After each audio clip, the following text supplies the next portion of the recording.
Am I live? Hello, people of the internet. Welcome back to my channel, and welcome to my very first live stream here on YouTube.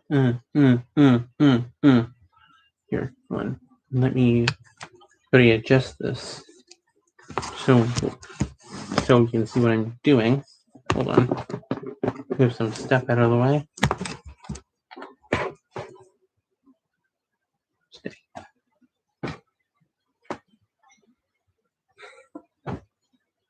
Let me get a better angle here. Yeah, that's better, I think. I want you to fall. Okay. This is not going to work at all. Hold on. Sorry about the noise.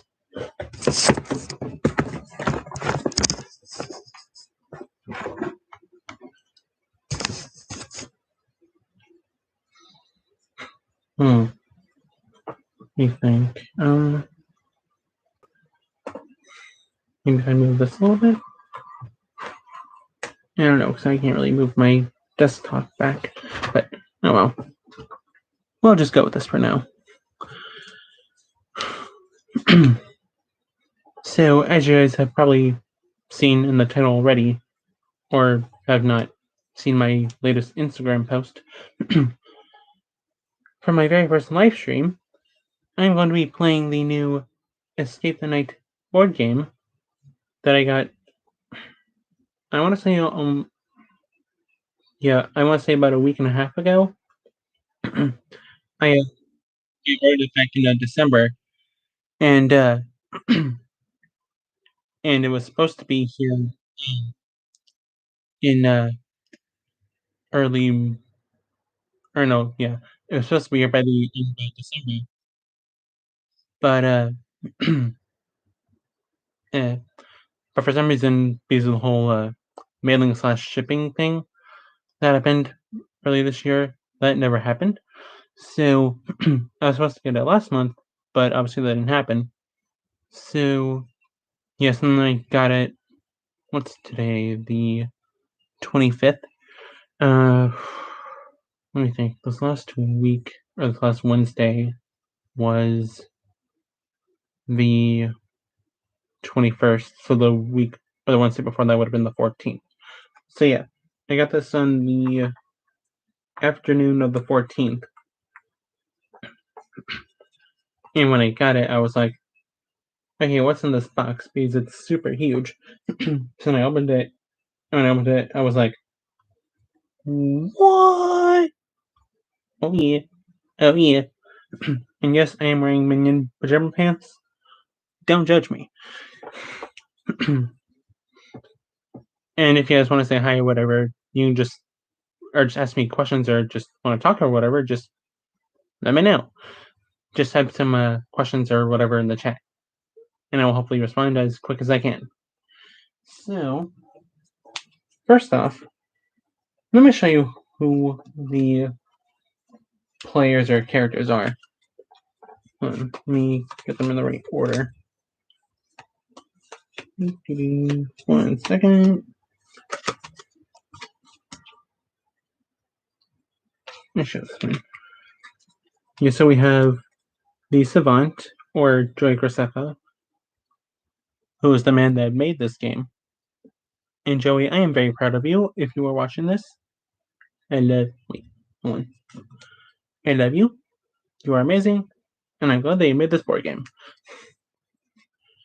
And I hope to be in season 5, even though I'm a new person. Yeah, so we have the Savant,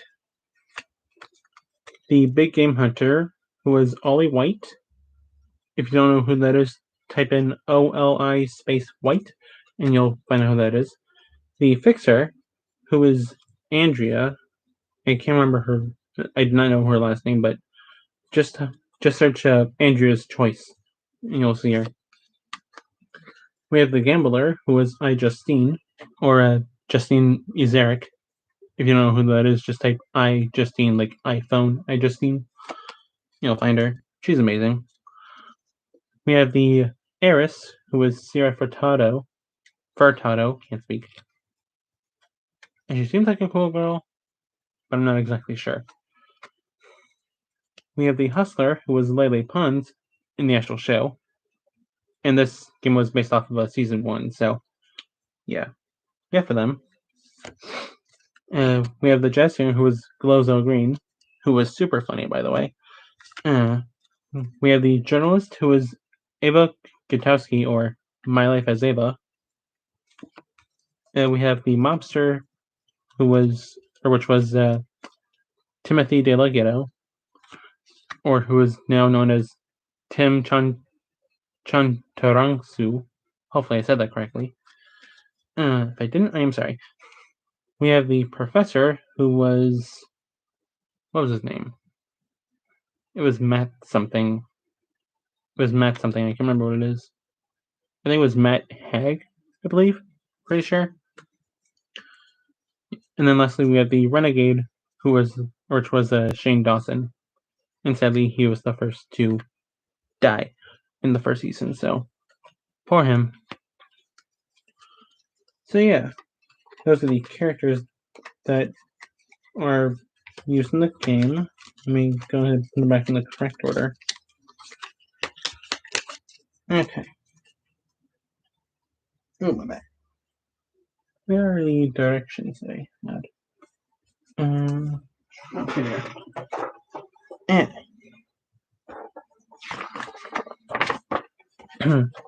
yeah, so here are the directions, and the front of the rulebook looks awesome. I love this so freaking much. And then on the inside, it shows you the overview and basically what you have to do. But it's not all the rules, it's just like a explanation of what's going on. Excuse me. And actually, in one of the last videos that I posted, I did a board game review. Ignore that. Yeah, in one of the last videos I posted, I did a board game review, which wasn't the actual playing of the game. It was just like showing all the pieces and everything. So if you ever find that video, watch it, because I liked it a lot, and it was one of my favorite videos to make so far. And that was also where I read the overview. So yeah. And then it says something about a win condition, like WIN condition. So basically, the object of the game is to collect these 9 little artifacts, which look awesome, by the way. And I love how they look like little evil octopi. That's awesome.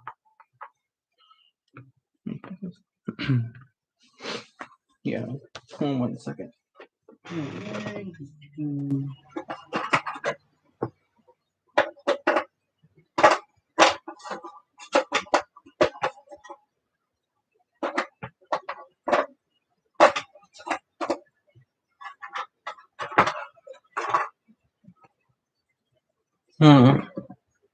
Let me see here. Hey, here we go. Okay. Yeah, so like I just said, the point of the game is to collect the 9 artifacts, which are these little guys that are in each of the different rooms in the game. And as you pass through each room, you're going to land on these Society Against Evil tiles, or SAE tiles for short. And if you land on a green tile like this, that has a magnifying glass on it, you will have to solve a diabolical clue. And that's just by rolling the number that's on the top left corner of each card. And if you land on a red tile that looks like a skull head of a bull, or just a skull in general, you will have to defeat a horrifying monster. I know the text looks reversed, but that's just because my cameras always do things in reverse. I don't know why. Yeah, so yeah, let's put that back there. Put that back down here. Okay. Now in the rules, it says that if you solve a clue or defeat a monster with an 8 or higher, you can collect a relic card. And by the way, these were already shuffled. And that can help you somewhere in the game if you ever need to use it. Excuse me. And then after each round, there will be a death challenge. Ooh. Dun dun dun. Just kidding. And that's where 2 or more people, depending on if no one has gone into the death challenge already, excuse me, they will have to, battle it out. And whoever does the worst in the death challenge dies. And they're going to go into the little graveyard pile right over here. So, ooh, yeah. And then every time an artifact is collected, it will have to roll one of these dice, which look freaking awesome. I love how they look like they have little cracks in them. That's really cute. Yeah. And each, whatever you roll on that one die, that will kind of give you a setback a little bit, kind of. It's like, for example, if I roll a 1 or 2, each player will have to discard a relic card, which is obviously kind of a huge setback. And then after the 8th one, the Mysterious Man card gets flipped over to reveal that the Mysterious Man is actually Arthur, and his effects change in the last round. So, there we go.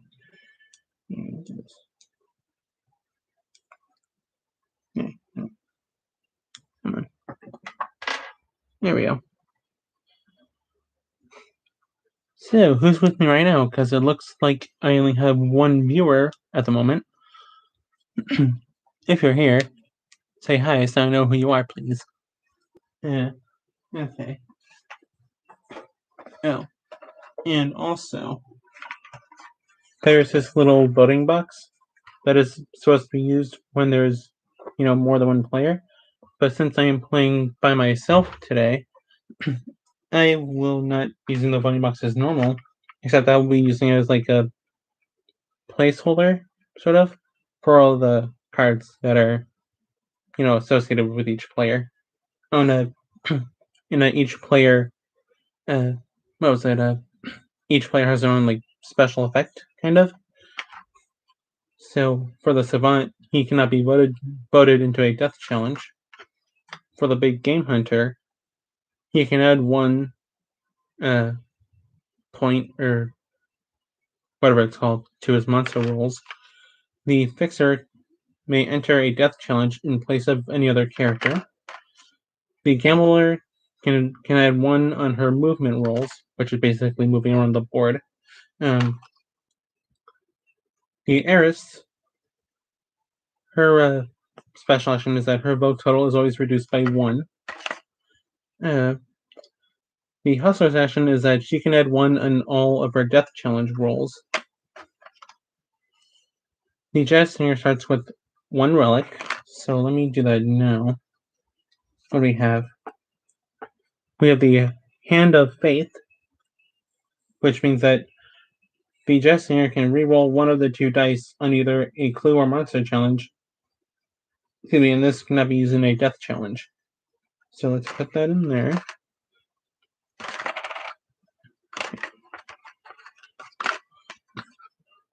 The Journalist may reroll movement dice once per turn. The Mobster may reroll his death challenge once. The Professor can add 1 to all of his clue challenge rolls. And the Renegade,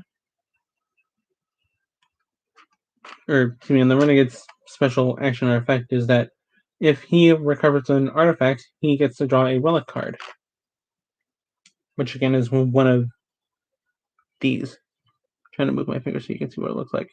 Okay. Oops. Over one of the opponents. There. Oh no. This is what each of the opponents will look like. So they have a little stand and their little character can just, be stuck in or slid into the holder. and then you can just move them around the board. Okay, there's that.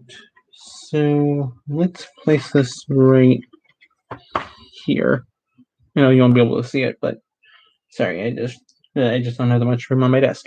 By the way, you guys are sitting on a game table right now, which I know sounds a little weird, but it was the best place that I could put you guys because I can't put a computer over the board because then I won't be able to move the pawns or characters into certain spots.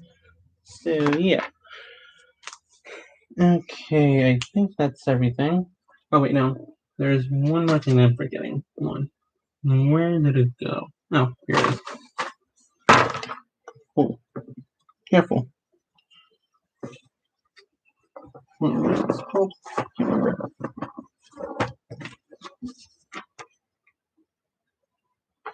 yeah, this is the round tracker.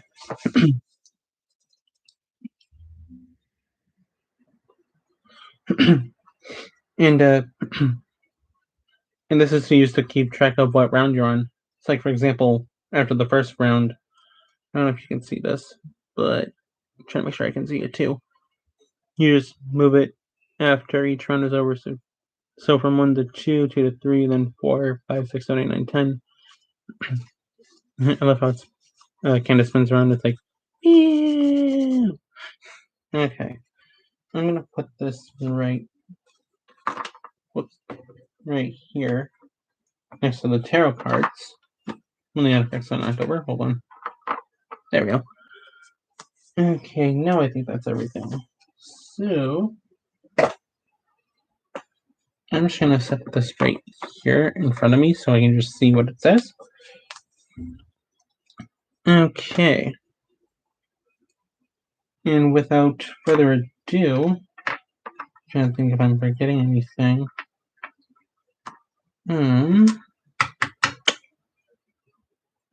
I think I'm good, so let's get started. And for the first round of the game, the Savant has to start the round. So let's go ahead and set it for round 1, or set the round tracker for round 1. Let's see what the Savant gets to do. He gets a 5 and a 5, which is 10. So now we figure out what to do from here. Let me think. Oh, and I don't know if you guys can see this, but I have a little 5 by 2 rectangle here that's divided into 10 spaces. I'm wondering if I should use that at all in any sort of way. Do you guys think I should do that or no? Let me know in the chat.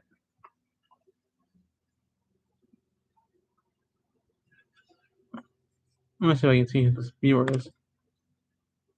Nope. Okay. Never mind.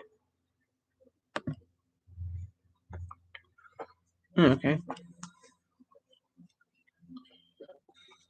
What's this?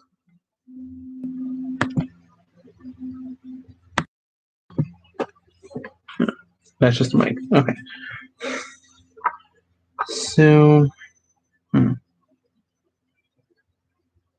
just going to make a choice and say that I'm not going to use it. So, we'll just start here at the front and go. Actually, let's go this way. Actually, let's do 1, 2, 3, 4. And I have to stop on the tile. Even though I still have 6 more spaces to move. And Joey / the Savant landed on a clue tile. So, let's see what this is. Ooh, this is the weight of sin. And on each of the clue and monster cards, there's a number in the top left-hand corner over here. and that represents the strength of the clue, I want to guess. And so for this one is an 8. And this one says, the names of the innocent slain by the mermaid must be weighed in gold. Their final number will reveal a secret. Can you determine which ones were innocent? Dun dun dun. No. Hold on. Let me see what the rule is on resolving a clue or monster. So it says when a character lands on a tile, immediately flip over the tile and place it under the character stand-up. So, I already made a mistake. Let's put that here. There we go. A tile with a red bottom and monster skull indicates the need to draw from the monster deck, which I already showed you. And a tile with a green bottom is this one from the clue deck. It says to read the card's text before attempting to solve the clue or defeat the monster.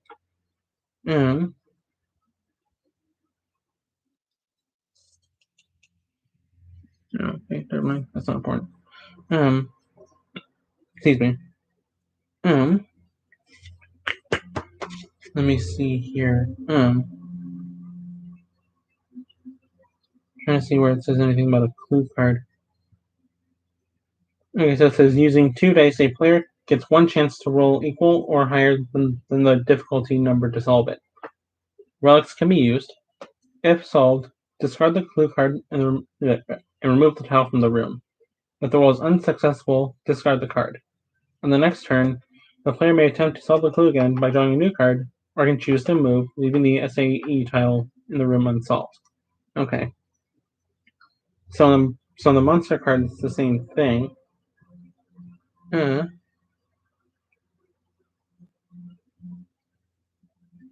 Oh, here's a difference. If the roll is unsuccessful for a monster card, the card remains on the character card, and the player must attempt to defeat it on the next turn. It cannot take a move action. Okay.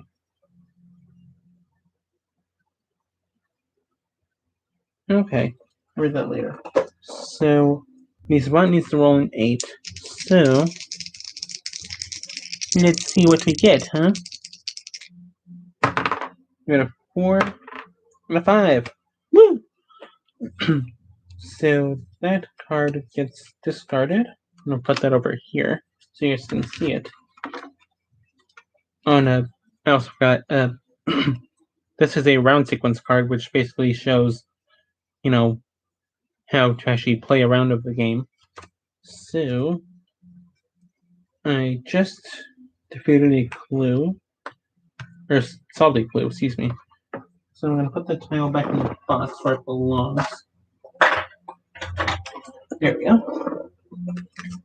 And now, Mr. Joey gets a relic card because he rolled an 8 or higher after he solved the clue.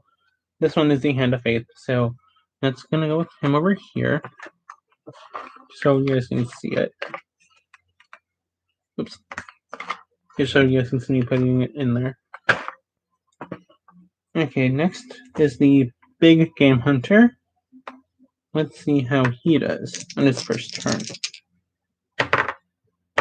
He gets a 5 and a 3, which is an 8. And I'm just going to move him to the first SAE tile in the front here. Ooh, and this one is a monster. Ooh. Let's see, do I do the same thing I did with the flip tile?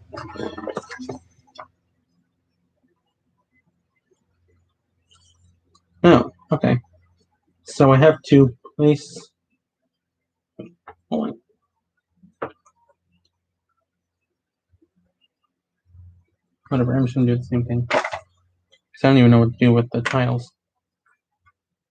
Or the monster tiles, so I'm just going to do this.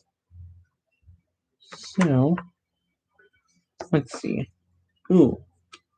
The big game hunter has to defeat the Banshee. Ooh. Okay. So this card says, she lost her child to the plague and has been screaming through the night ever since. Ooh. That's weird. This girl looks like someone I know. Okay. And the monster... Ignore that.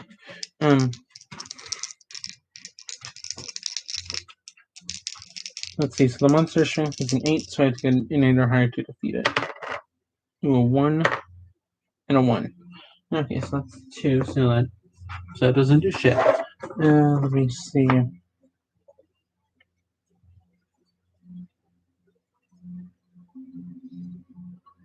Okay, so I have to put the monster card with the character card. So I'm gonna put that with the big game hunter.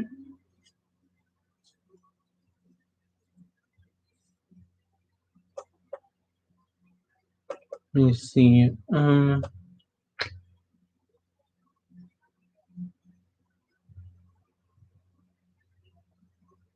see if the roll is unsuccessful, which it was. The monster card remains on the character card, and the player must attempt to defeat it on the next turn and cannot take a move action. Okay, so I'll just leave it there then. So I'm going to leave the tile with him. There we go. Actually, let me grab that green tile and put it with Joey. Because he did that already. So the next person to go is the fixer. So let's put her by the door. Let's shut the die. See, she gets a 2 and a 1, which is a 3, so... Oh no. Oh, and I almost forgot to mention, no one can ever share the same space. So, for example, the fixer can't be here with the savant. She either has to go here in the middle, which is not on a tile, or here in between the big game hunter and the savant, or here to the left of the savant. So, I'm going to do to the left of the savant for this one. And she doesn't get to solve a clue or defeat a monster because she did not land on a tile. The next person is the gambler. She had a 2 and a 4, which is 6. So I am going to have her go straight. So 1, 2, 3, 4. We'll just call that 6. The gambler landed on a clue tile. So let's put that here. Let's see. The gambler's clue is exercising an evil spirit. It says one of your friends has become possessed by an evil spirit. Can you exorcise it from them? Meaning extracting it from that person's body. So it says, if not solved, exhaust the next character and skip their turn. So I have to roll a 9 or higher on this one. And this is one of the tougher clues, I guess. If that makes sense. Let's see. We had a 2 and a 6. Oh, I was so close. Ugh. Darn 2, why did you ruin me? Why did you ruin me? Okay, so I'm going to put this with the gambler over here. Excuse me. Okay, next up is the Heiress. Let's see. Ooh, she gets a 12. Oh. Let's see. What am I going to have her do? Let's see. Let's have her go 1, 2, 3, 4, 5, 6, 7, 8, 9, 10, 11, 12. Let's land on this tile here. Oh, the Heiress's first tile is a monster tile. Let's put this here. Let's see, the monster card is the Mermaid Sisters. And this says, if you get too close, they'll drag you down into a watery grave. And it says, if defeated, place the Mermaid Sisters on the side of the board as a companion. When a monster is drawn, the player may choose to put it at the bottom of the deck and draw another. Discard the Mermaid Sisters after one use. Okay, so I'm going to put this here, the Heiress. and she has to get an 8 or higher to defeat the monster. So she gets a 6 and a 6, which is another 12, which is awesome. So now I'm going to place on the side of the board to use as a companion. And since she defeated it with an 8 or higher, she gets a relic. Ooh, this would have been handy. A deadly weapon. It says, there isn't anything a blade can't solve. Literally. It says, defeat a monster without rolling the dice, which would have been useful right now. Okay. And let's put this with her.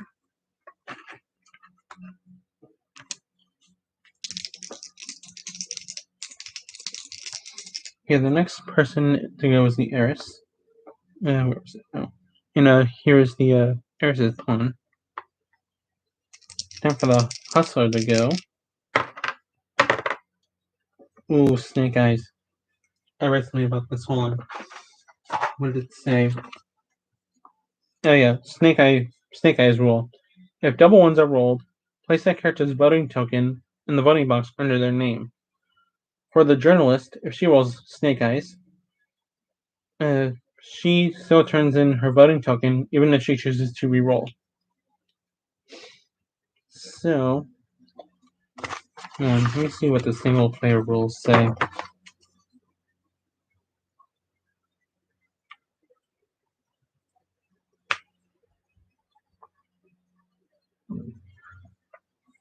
Yeah, for the vote, instead of using the voting tokens, turn all living character cards face down and shuffle them. Draw the top two to determine which characters will enter the death challenge. That's me after the Renegade goes here. And then resolve the death challenge normally after that. Ties in the death challenge are resolved by once again shuffling all living character cards outside the challenge and drawing the top two. Remove the electric chair death challenge. Insert card and remove the electric chair death challenge card before starting play. Let me see if I have that in here. Let's see. Yeah, here we go. Moving that now. Bye. Okay. Yeah, so one thing that I forgot to mention is that in the normal game, the Savant can't be voted into a death challenge. And I'm guessing that in the single player rules, it's the equivalent of him not going to a death challenge in general. So I'm just going to put his card off to the side here. Let me find the Hustler. Yeah. There she is. She's going to the death challenge later.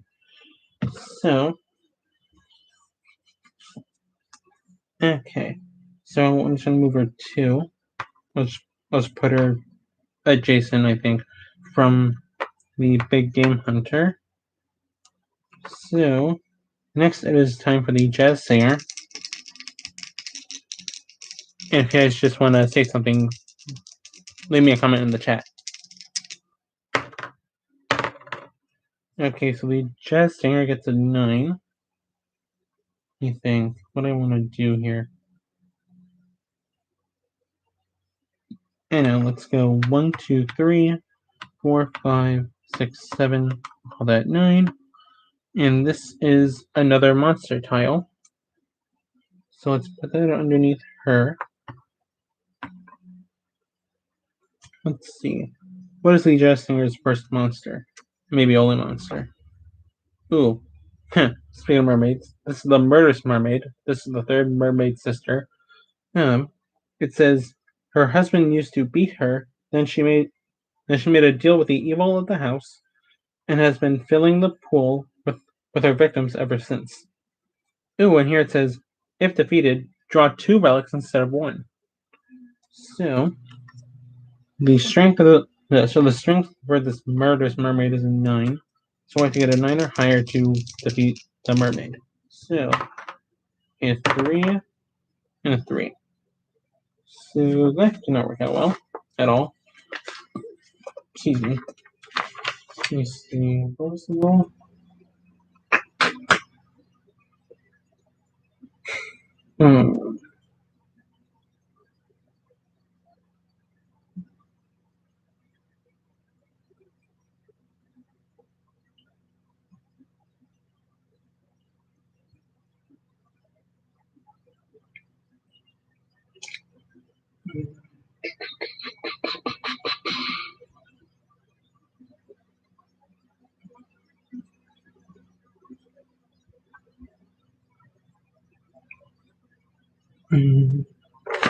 Nothing.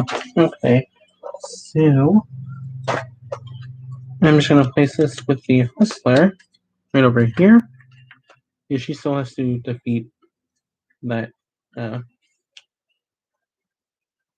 mean, I'm not the Hustler. The Jazz Singer. Excuse me. My bad.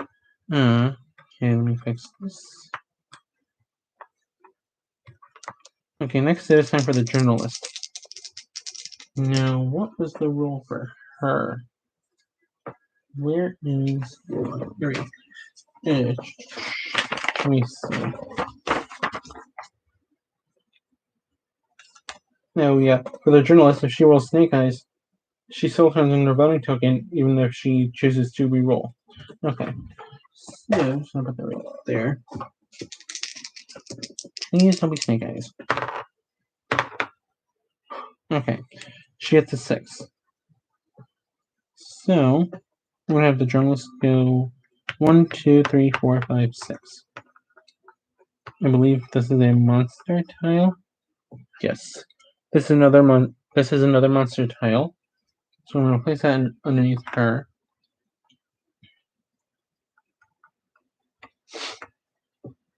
And also, this middle room that you're seeing, the majority of the players in right now. This is where the ritual circle is going to be used at the end of the game. So, or excuse me, in the last round. So, yeah, we will see what happens. Let's see. What is the Journalist monster? Ooh, the Mad Scientist. Let's see.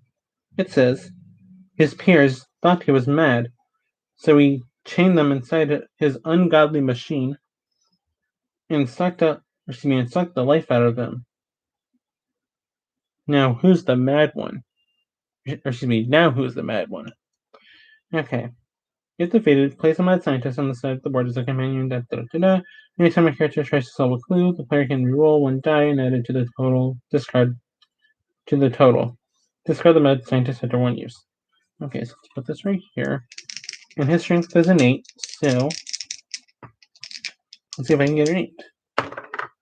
A 1 and a 4. Which is a 5, which is not enough. So I'm going to put that with her. Okay, next up is the Mobster. Let's see what he gets. Ooh, he gets an 8. Okay. So I'm going to put him at the front. Let's go 1, 2, 3, 4, 5, 6, 7. We will call that 8. You see it's up on the tile. Ooh, a clue tile. Finally, we haven't seen a clue tile in a while. Okay. Let's put that there.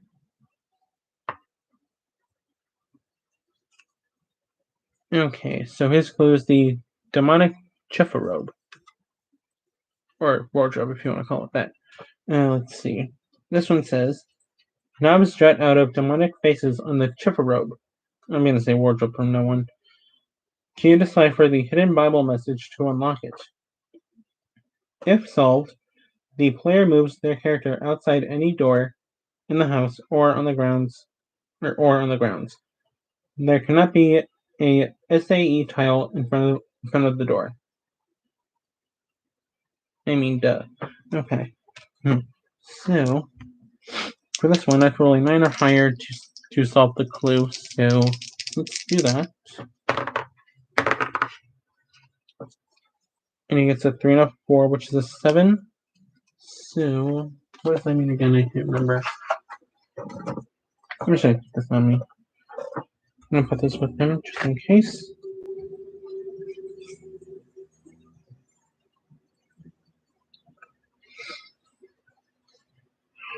Okay, let's see.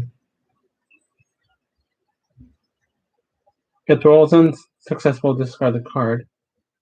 Okay. On the next turn, the player may attempt to solve the clue again by drawing a new card, or can choose to move, leaving the SA tile in the room unsolved. Okay, so we just have to discard the card. Okay, let me do that. Okay, there we go. Let's put this right here. Next up is the professor. So, we have a die here. There we go. Let's see. What does the professor get? He gets a 2 and a 4, which is a 6. So, I'm gonna have him go 1, 2, 3, 4, 5, 6. Excuse me, 6. And the last one to go is the Renegade. So let's put him by the door. Let's see what he will get on his first turn. Oh, a 1 and a 3, which is 4. So I'm gonna do 1, 2, 3, 4. And that ends the round. So now just make sure. Okay. So now what happens is I'm gonna shuffle the tarot cards here. And the two faces that are on the other side of the card, whichever two cards are on top after I shuffle them, those are the two that are going to go into the death challenge with the hustler, because on her first turn she rolled snake eyes or double ones. So let's shuffle these up.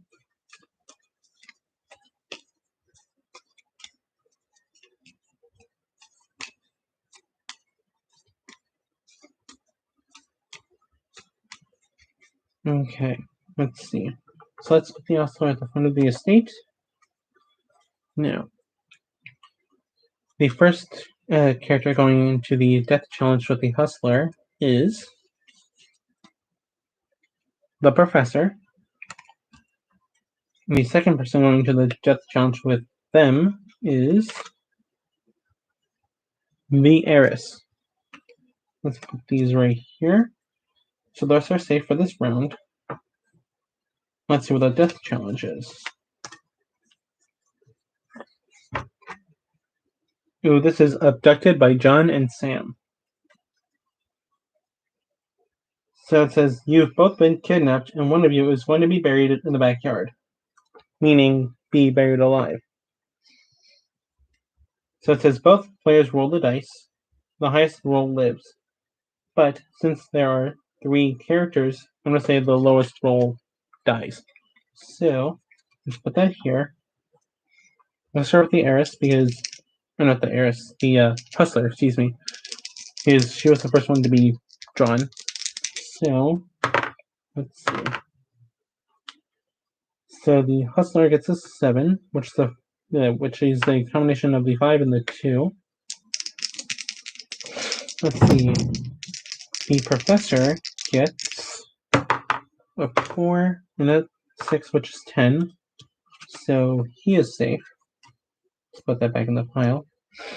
Now it is between the Hustler and the Heiress. And how weird that.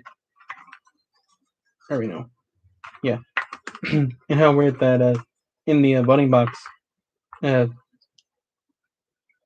for 5th and 6th, person to go in the first round, it went Heiress Hustler. Now it's in reverse.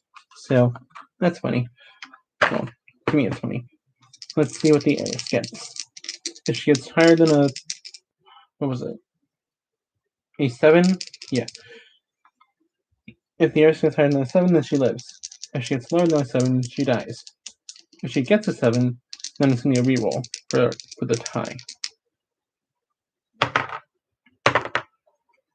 Ooh, she had a 3 and a 3, which is a 6. Which means that the Hustler is safe. And with a 6, the Heiress goes into the graveyard. Where am I going to put that? Let's put it right here, between the discarded clue cards and the discarded monster card of the mermaid sisters. Why can I talk? Okay, I'm gonna put this death challenge at the bottom of the death challenge pile. Okay. And just to keep it fair for each round, I'm gonna have the savant start each round. So let's move the round tracker to 2. I'm gonna put it right here in the front so we can all see it. Okay. Let's see what happens this time. The savant gets a 4 and a 1, which is a 5. So I'll do 1, 2, 3, 4. We'll say that's 5. Ooh, when he gets his first monster. If you guys are enjoying this, let me know in the chat. Okay, so his first monster is the Gargoyle, even though it's just a stone. So it says, at the witching hour, which I believe is midnight. If I'm wrong, let me know what it actually is in the chat. Excuse me. Yeah, at the witching hour, its red eyes come to life, and its razor fangs get hungry for a meal. If defeated, place the Gargoyle on the side of the game board as a companion. When a monster is shown, the player may choose to put it at the bottom of the deck and draw another. Discard the Gargoyle after one use. So I'm gonna put this right here so I can see it. And the strength for this Gargoyle is an 8, so I roll an 8 or a higher to defeat it. Ooh, a 3 and a 3, which is a 6. So, oh wait, what's this? A relic card. This is the Hand of Faith, which allows someone to re-roll one of the 2 dice on either a clue or a monster challenge. But it cannot be used in a death challenge, so I'm going to use this now. And I am going to re-roll, excuse me, this turn. Let me do this.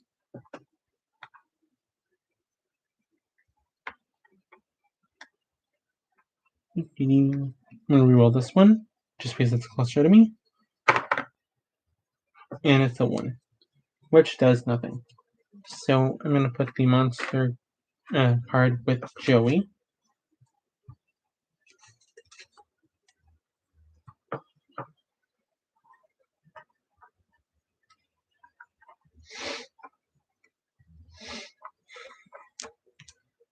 Okay. Up next is the Big Game Hunter. Let's see what he gets. Ooh, he gets a 6. So I'm gonna go. Let me think.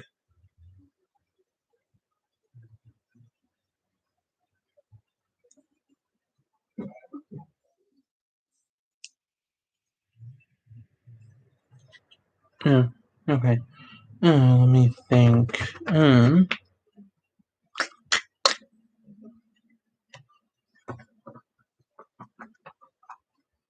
Let me think. So it's only 6. So let me think. What I want to do here. Just, well, I think I'm gonna respond to some messages.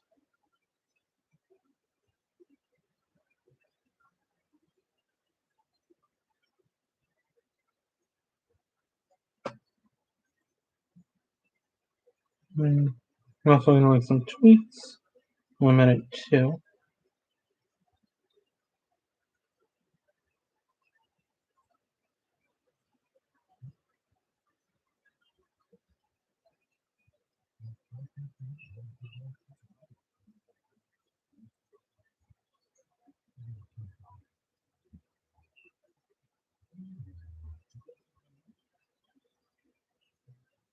Okay. Nice.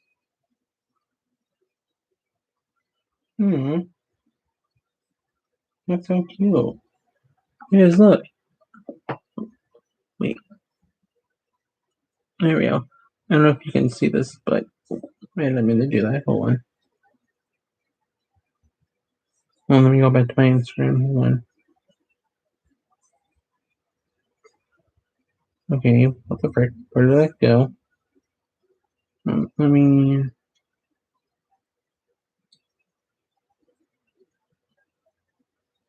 Okay, I'm gonna type in her name. There we go. Okay. Now look. I don't know if you can see this because it's too much shine, but my friend Abby Sand apparently went to a formal. She looks super cute. What up, Abby?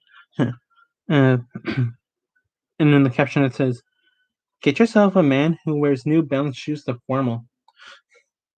But I mean, hold on. Let me do this. Now who looks cute in the photo? Abby or her man? I'm gonna say Abby for sure. Let me run this mic up so I can see it. Oh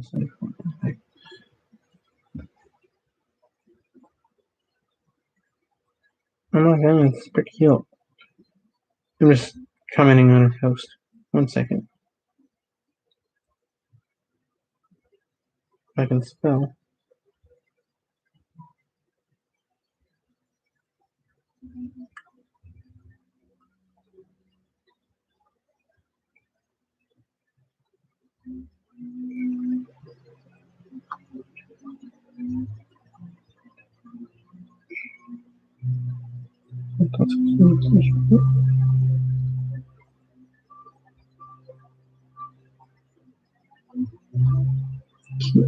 Okay.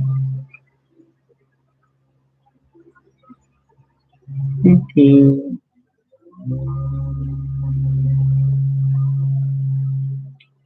Oh, also, my friend Taylor Essemacher, her birthday was yesterday. And, hold on. Where are.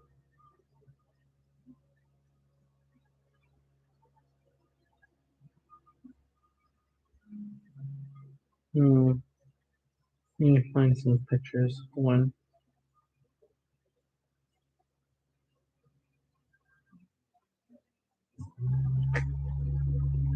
Here, let me do something. Hold on. You know, I'm like addicted to Instagram. Hold on. Let me find some good ones.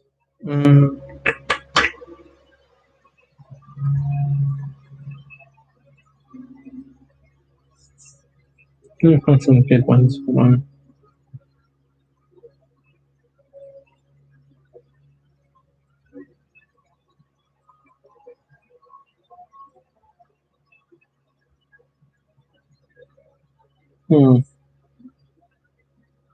Okay. So, let me see. Never mind, it's not important. What is important is this. So, so the big game hunter got 6. And I dropped the instructions. And I knocked for all the relic cards, so let me fix that. Frick. Frick my life. There we go. Okay. So, let me think. What I want to do here. Oh, and I forgot to mention that in each room that has an artifact in it, you cannot collect it until all the tiles have been removed from a room. So, okay.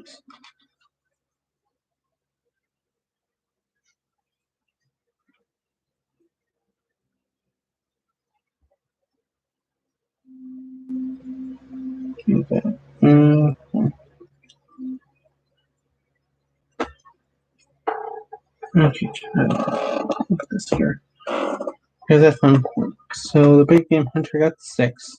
So 1, 2, 3, 4. Wait, no, I forgot. You can't do that. Let me think. Let's go 1, 2, 3, 4, 5, 6. Let's just go right here. Let's see. The next person to go was the fixer. She gets an 8. So I'm gonna have her go 1, 2, 3, 4, 5, 6, 7, 8. We'll have her go right here to the end. And she gets a clue title. Okay. Let's see. Ooh, she gets the Ringmaster's Merry-Go-Round clue. This one says, can you summon the Carnival of the Cursed, the Carnival of the Cursed before the Guardian gets you?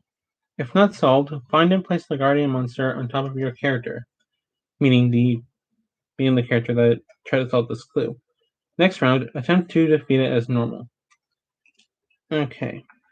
So, on her movement roll, she had an 8. So, sure. Okay. So, hopefully she can get her 9. Let's see. Well, 5 and a 3, which is another 8. And she doesn't have a relic card, so. Dang it. Okay. Yeah, okay, let me find the Guardian. Hold on.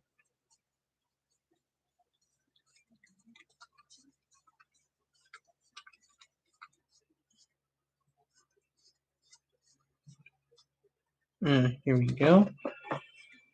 Put her with the fixer. There we go. Oh, and also there's one character that I forgot to tell you about. Where is that piece? Here we go. Okay. So in the show, there's a monster slash helper, if that makes sense. And his name is Colin. Colin Sterling, if you're watching this, what up? In the game, or in this board game here, if his card gets drawn, he can be added to the game, and he gets to start at the door of the shed over here. Or at least I think that's the shed, I'm not even sure. If any of you that have the game know what the room is, or what any of these rooms are called, let me know in the chat. So for now, I'm going to put his pawn right here. And I have 1, 2, 3, 4, 5. I have 8 cards to, or 8 monster cards to draw before his card gets drawn. So I'm going to put these right back over here. I'm going to put this one next up. Okay, so now it is the gambler's turn. I forgot I have to discard this. There's the gambler. Okay, just so you know.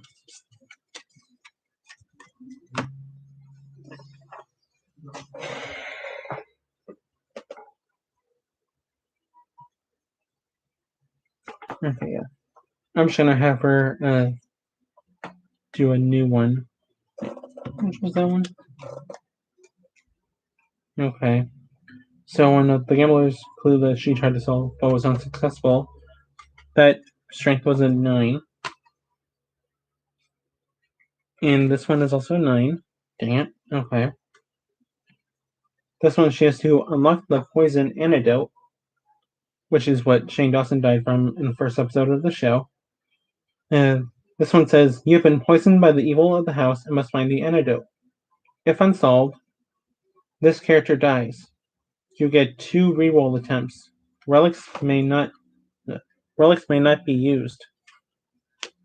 So basically, I get 3 rolls. So 1, 2. Here we go. Let me do this.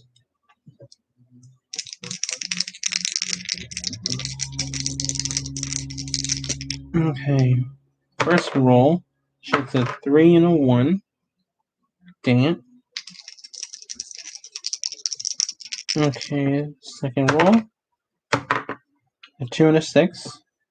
So close, but no. Please be good. A 1 and a 1. So let me find the gambler's card. Here we go. Now, as you can see, or if you guys hopefully remember, it says, if unsolved, this character dies. And she had 3 attempts to solve the clue, but that did not happen. So I'm going to put her in the graveyard with the Heiress. I'm going to pull these two up a little bit. There we go.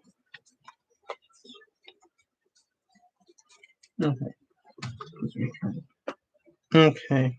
So I'm going to put the clue card in the discard pile. On the clue discard pile.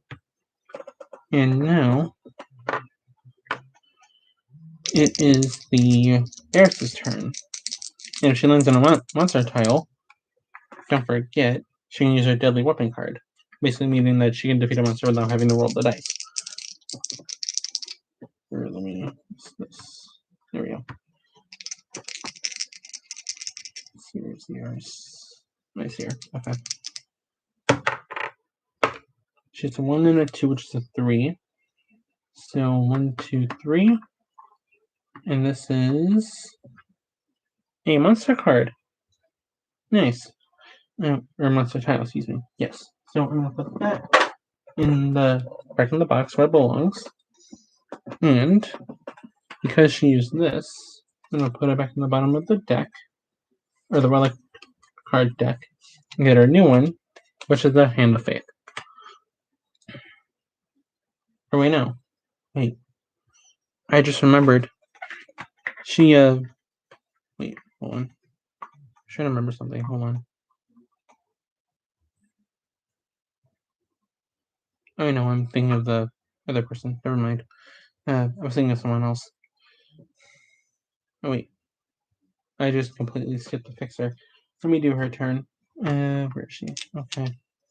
So she has to defeat the Guardian. Yes, she failed her first one. And what is the strength for the Guardian? The strength for the Guardian is a 10. So I have to get so I have to get a 10, 11, or 12 to defeat the Guardian. Which is not really in my favor, but we'll see what happens. Double 2s. Okay. So that's 4. So nothing happens. Great. So now she'll never get a move. Great. Now it is the Hustler's turn. Let's see what she gets. A 1 and a 4. Or excuse me, 1 and a 3, which is a 4. So I'm going to move her 2 up and 2 to the right. Now she's not on a tile, so she doesn't have to do anything. Kind of thank God, but also kind of damn it. Cool. Okay, next is the Jazz Singer. She had a 2 and a 6. Excuse me, 2 and a 4, which is a 6. Oh, I forgot she still has to defeat a monster, which is the Murderous Mermaid. Hold on. Let me see what the rules for that.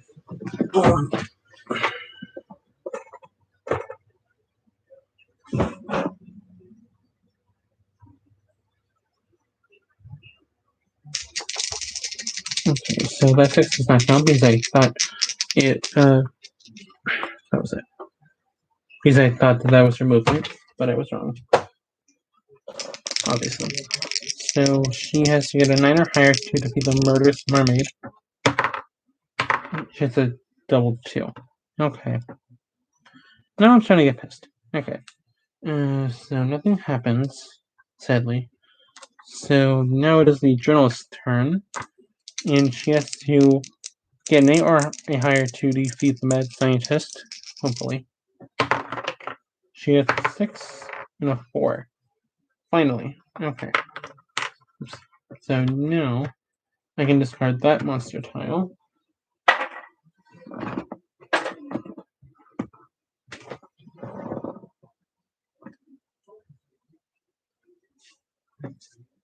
Okay. Now I'm going to trade this monster card out for a relic card. Ooh, this is cool. This is the Dynamite card. It says Marvin keeps a stash of TNT in the shed. Wonder what he has that for. Dun dun dun. I'm kidding. Okay. So this card says, must be played when a character lands on an SAE tile before it's flipped over. Automatically solve the clue or defeat the monster, except for the evil of the house. So I'm going to give this to the journalist. I almost said gambler, I don't know why. Okay, it's now the mobster's turn. So now he is going to try to defeat a new clue, which is the butler's brother. It says, Arthur's brother has long awaited revenge. Ooh. Can you free him from his chains? This one says, if solved, place on the Mysterious Man card. The next time an artifact is recovered, remove this card instead of rolling the effects of the Mysterious Man. Okay. Please be mine. You kidding me? Why do I keep getting so close every single time? But I never actually get it. Okay, so we got a 5 and a 3, which is an 8. So, damn it. Why do I suck at this? Okay, time for the professor to do his roll. Let's see what he gets. 11, which is what would have been perfect for the butler's brother. Okay. I am going to move the professor into the room with the heiress. And I'm going to put him in the spot right by the artifact right here. I don't know if you can see my pinky, but it's right here. And it is a clue tile. Not having much luck with these at all. Okay, this should be easier. He got the library safe. This one says, the combination to the safe is nowhere to be found, but there's a voice whispering on the wind. Can you hear the numbers it's speaking? So let me do this. And the strength for this clue is a 7, so I have to roll a 7 or higher to solve the clue. Oh, easy. Okay. The professor got an 8, which is a 2 and a 6 in this case. So I'm gonna move the top of the board. I'm gonna discard the clue card, and I'm gonna give him a relic, which is the Hand of Faith. Oh, by the way, I actually counted how many of each card were in the relic deck, and there are 21 Hands of Faith in this deck. Like, what the frick? So basically, it's the most popular card, I guess, if you want to say that. Okay, last but not least in this round, it is time for the Renegade to take his turn. So, he gets a 2 and a 6, which is an 8. So, I am going to move him here. Well, 1, 2, 3, 4, 5, 6. We will say that is 8. And that is a clue tile. I have to put that underneath him.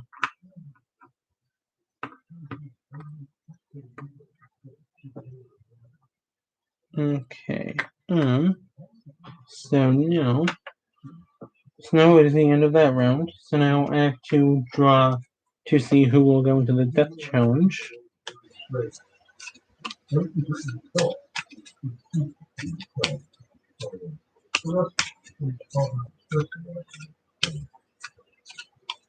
Let me shuffle these real quick.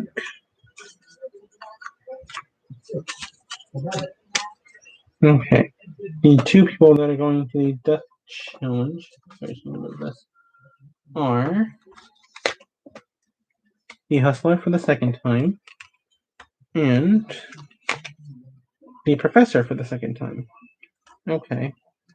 So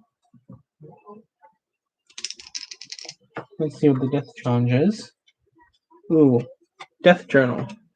So, okay. It says you've stumbled upon a death journal and must write a name in it for the evil, or write a name in it, or the evil will reclaim all the artifacts. Okay. It says all character cards not in the death challenge must be shuffled face down. Flip the top card over. That character dies. Okay, so where are the cards? Okay, so that means that for means that for this death challenge, either the Mobster, Renegade, Journalist, Fixer, Big Game Hunter, or Jazz Singer will die. Or die. Let me shuffle it a few times. And thank you to the one viewer who has stuck around, whoever you are.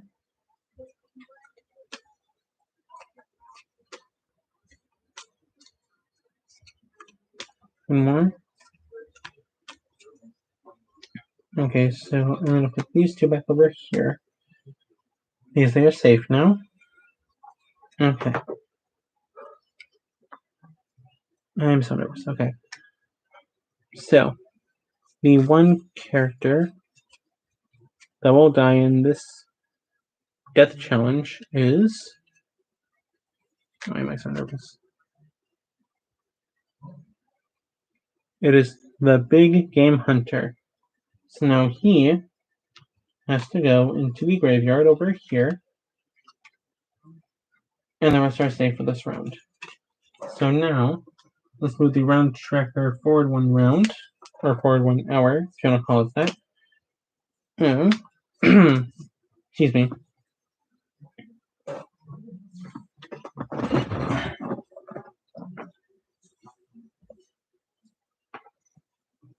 Okay, where are the dice? Here they are. Okay. Now, Joey has to try to defeat the Gargoyle again. So we have to get an 8 or higher to do that. So we get the... That doesn't count. So the first one is a 2. And the other one is a 2. So that does nothing. Okay. Right. Now, since the Bacon Hunter's dead, let me see what happens.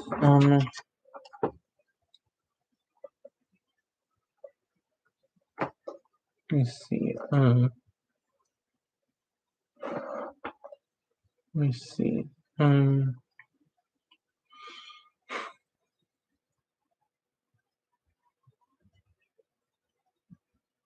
here we go. If a monster is attached to a character and they die as a result of a death challenge, or other game effect, the monster card is discarded, but the tile stays in play face up. Okay, so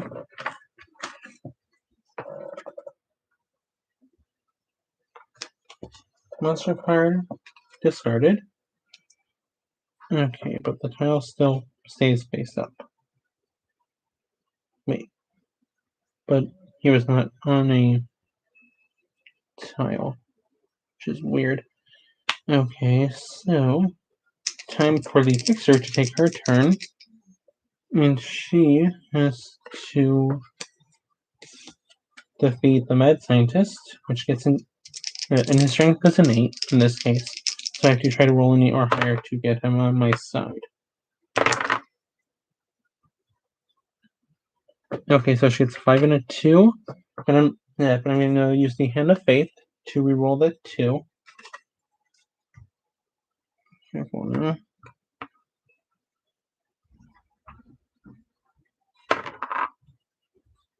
You kidding me?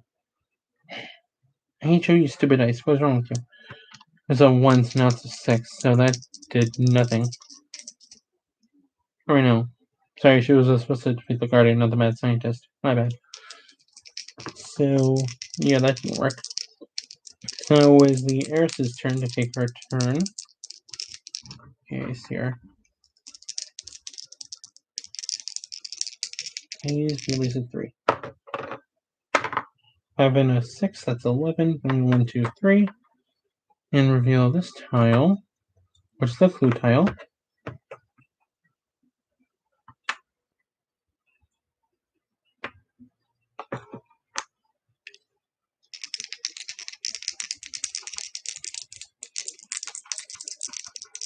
Let's see, for this clue, it is the hidden coins.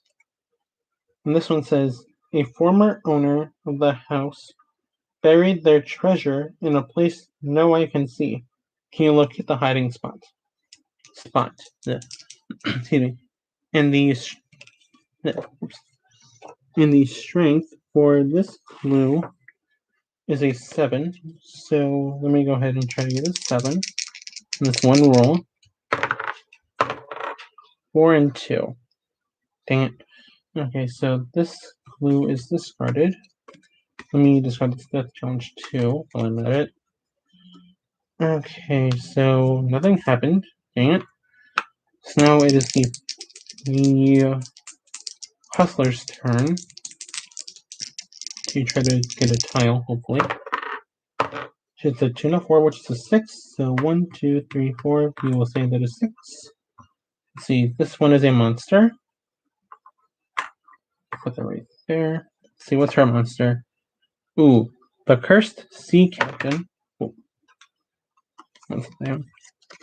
The Cursed Sea Captain. Ooh.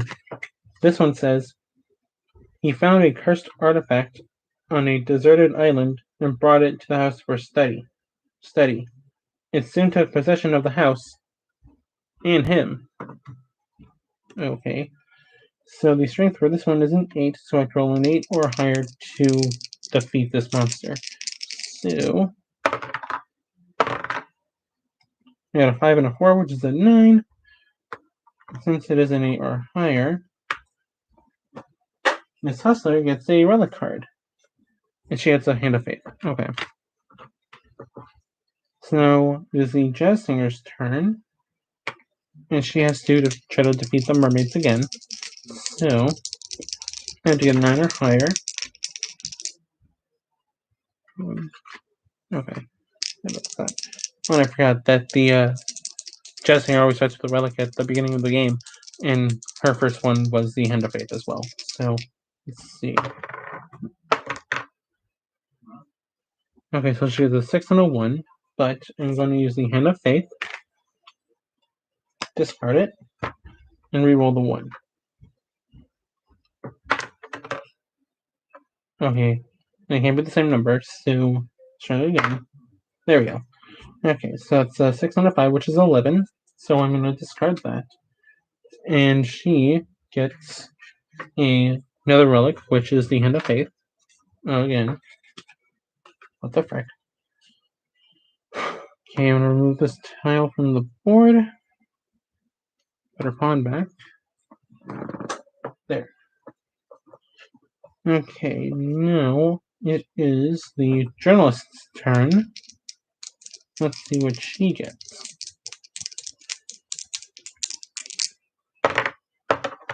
Oh, she gets a 5 and a 4, which is 9.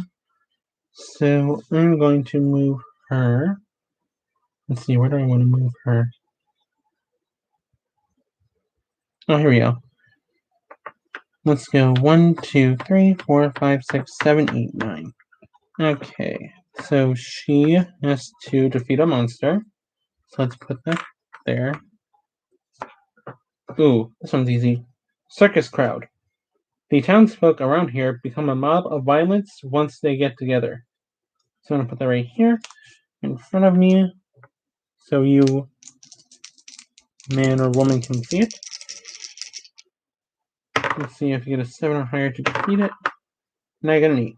Woo! That means that... Oh, wait. I just realized that I did not have to do that. So I'm just going to put that back on top. And use the dynamite to defeat the monster. Because it says, this card must be played when a character lands on an SAE tile before it's flipped over. Automatically solve the clue or defeat the monster. So boom, there's one tile down in that room. Okay, now it is time for the Mobster to take his turn. And he is going to try to solve another clue, or different clue, which is find the elements. This one says, to unlock the mad scientist machine, you must find numbers connected to the elemental symbols. Are you smart enough to locate them? So this one is a 7. So I have to re-roll that. Roll that. And I had a 4 and a 1. So that does nothing. Dang it, I'm having no good luck with this today. The hell? Okay, next it is time for the professor to take his turn. He gets a 4 and a 6. So I'm going to move him on the. Oh wait, no, I can't do that. Never mind. So that's a 10. So I'm going to go into the next one above it, which is 4, 5, 6, 7, 8. You will call that 10. And for this one, he has to solve a clue tile anyway. Okay, let me flip that over and put this here. So this one is the fountain that leads to a key. It says, a note speaks of a river floating into the sky that holds a key. You remember a fountain out front. Can you uncover its secret? So for this one, he has to roll an 8 or higher to solve the clue. Let's see what he got. He gets a 1 and a 3, which is 4, so it's not enough. Bye. Oh wait, no, hold on. I forgot he has the Hand of Faith still. So I'm gonna reroll the 1. So I can use so I'm gonna use the Hand of Faith so I can reroll the 1. So we need a 5 or 6 to defeat or solve this clue. I get a 4. Wow, okay. Never mind. So last but not least, it is time for the professor to solve a different clue, which is the Parallelization Theorem. This one says, Subject 2772, a terrifying human-made monster, blocks the door. Can you make the serum to put him out of his misery? So this one is an 8 as well. So should I get an 8? Oh, and I got a 6 and a 4, which is 10. So I'm gonna do that. Spend the tile. Use my relic, which is the Hand of Faith. Stop giving me Hands of Faith. Give me something else. Okay, so let's see. 1, 2, 3, 4, 5, 6, 7. Okay, I have 7 people left eligible for the death challenge. This is the 3rd death challenge of the game.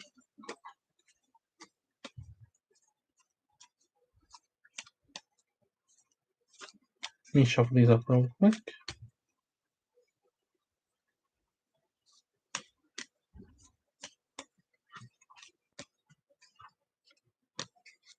Okay.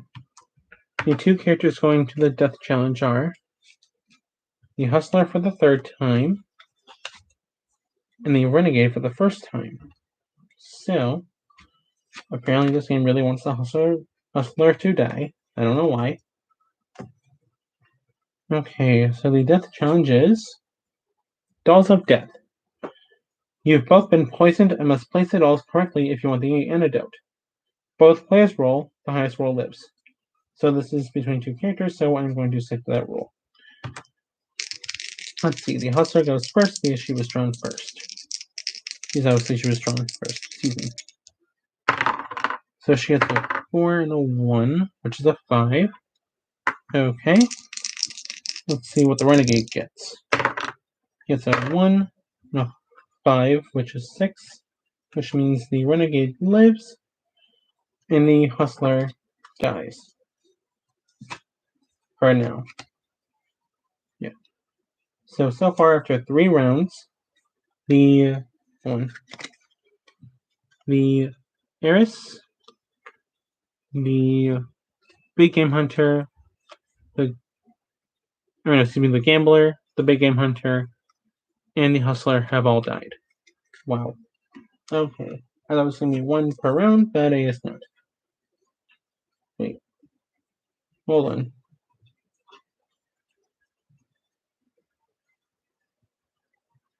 Why is the Gambler in here again? I can't remember. Okay, so the one person that's in the chat, can you help me remember why the Gambler is in this pile? And not in... Or, excuse me, is in the graveyard pile and not in the living pile? Because I am confused.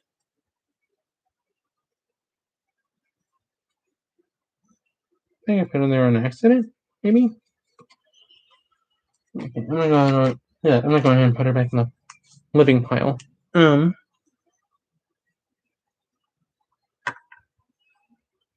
Okay, I'm gonna put this death challenge at the bottom of the deck.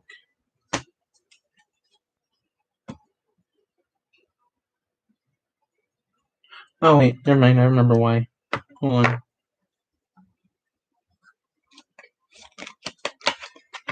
Let me get this in here.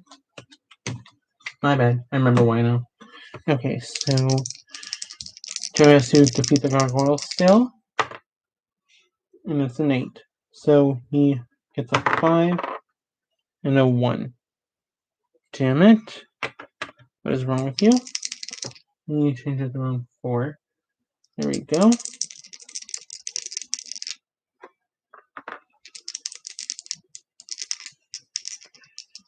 Okay. It is time for the Fixer to try to defeat the Guardian again. She gets a 5 and a 5, which is 10. Awesome. So, I'm going to do this.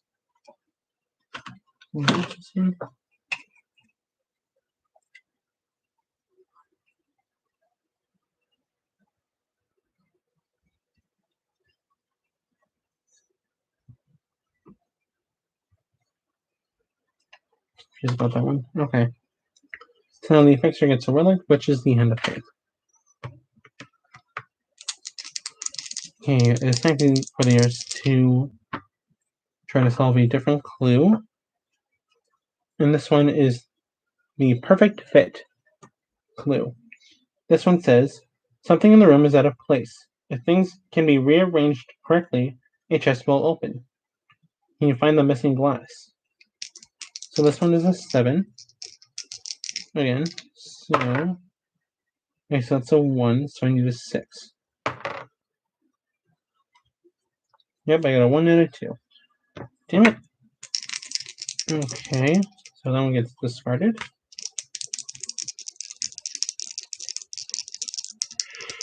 Okay. Now it is time for the Jester to take her turn. Actually, take a turn. Let's see, she gets 5 and 2, which is 7. So I'm just going to move up 2, because that's where the next tile is. And when she gets a monster.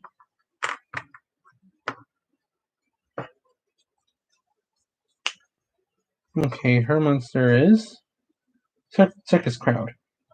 Oh, how funny that she wasn't aware that she needs to defeat the monster. Or monsters, technically. Okay, so she needs a 7 or higher to defeat these monsters. So let's get that now. She has a 5 and a 2, which is 7. But since it is a 7 or under, she does not get a relic card.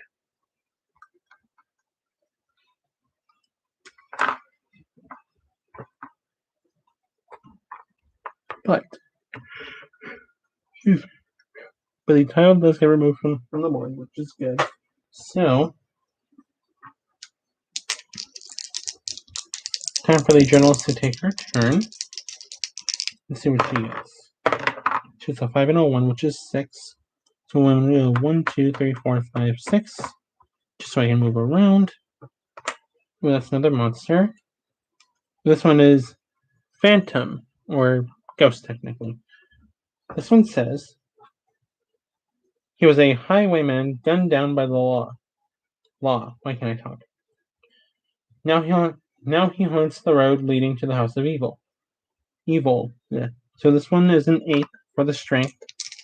That was nice. Now I have to roll an 8 or higher to defeat that monster. For the journalist. Let me do this.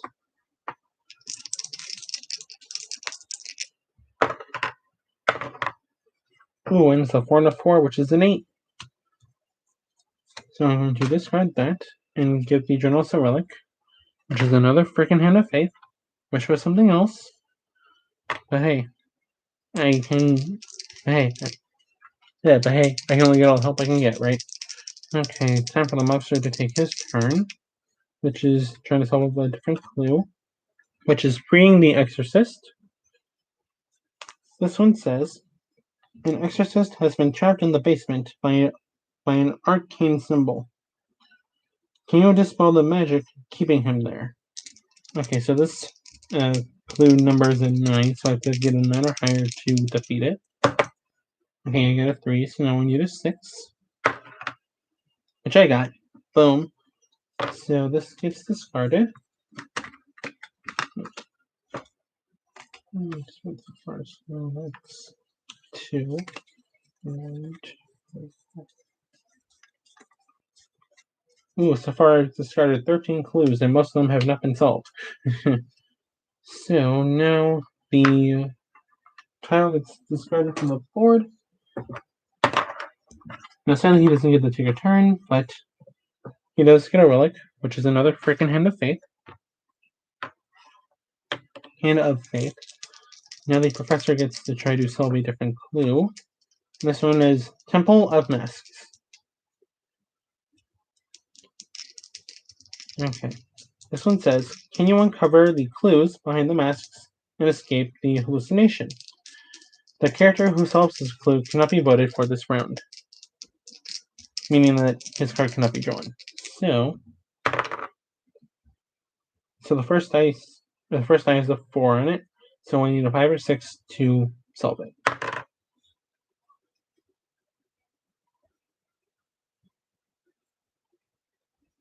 I'm just going to reroll that too so I can get it. Nope. Nope. There we go. Okay, do that. So now, where is the professor's card? There we go. I'm going to put his with the savant for right now. Okay. Well, this is my game, so my rules, motherfucking bitches. Just kidding. Now, let's see. Lastly, it is the professor's turn to try to solve a clue or get a monster. And he gets a 4 and a 1, which is 5. So 1, 2, 3. We will call that 5. And he has to defeat a monster. Okay. Please not let it be the evil of the house. Okay. This one is the Cursed Doll. This one says, the first owner loved his child so much he turned her into a doll. Now look at what kind of trouble she makes. If not defeated after one attempt, place behind character card and subtract -1 to all rolls for the rest of the game, except for death challenges. Remove the SAE tile if defeated, place behind the card, and add one roll, and add +1 to all rolls as stated above. Okay. Luckily he has the Hand of Faith, so this could really help him. See, he gets a 6 and a 3, which is still close to a 10. But I'm going to use the Hand of Faith so we can re-roll the 3, and hopefully get a 4, 5, or 6. Yes! Aha! So now, he has to add 1 to each of his rolls from now on. Okay. Now it is time for the 4th death challenge.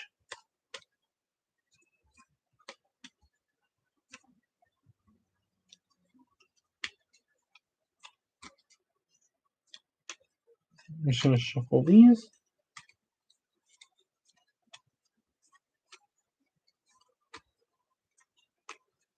Okay. The 2 people going into the death challenge for this 4th round are the jazz singer and the journalist. And they are both first timers, so this is new. So one of them's going to die. Okay.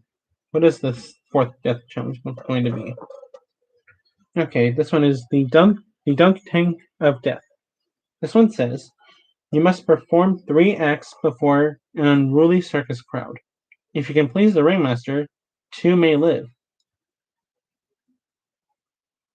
Okay. So it says, hold on, I have to plug in my computer. Let me finish reading the card first. So this one says, both players roll 1 die 3 times. The character with the best 2 of 3 rolls lives. If there's a tie during a roll, both characters live and the challenge is over. Okay, so I'm going to put this here. I'm going to plug in my computer. Hold on. Hopefully I can reach. Or hopefully it can reach.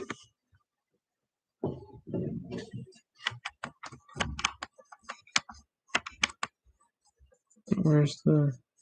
Wait, I forgot it's on this side, isn't it? Yep. Dang it. Okay, how am I gonna do this? Frig. Shoot, this is as far as I can go? Dang, okay, hold on a second, guys. There. Now how am I gonna do this? Okay, can't issue up here. Here. I think I might have an idea. Hold on. I need to move this. Hold on. Sorry, I just need to. I'm gonna put this over here. And I am going to hold it.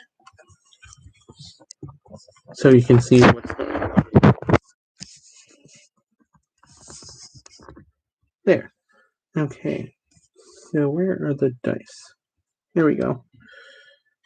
You do this, fix this. There we go. Okay. Okay, so the jazz singer is gonna go first. Oh, I never put the battery saver on. Hold on. Gotta turn my freaking battery saver on.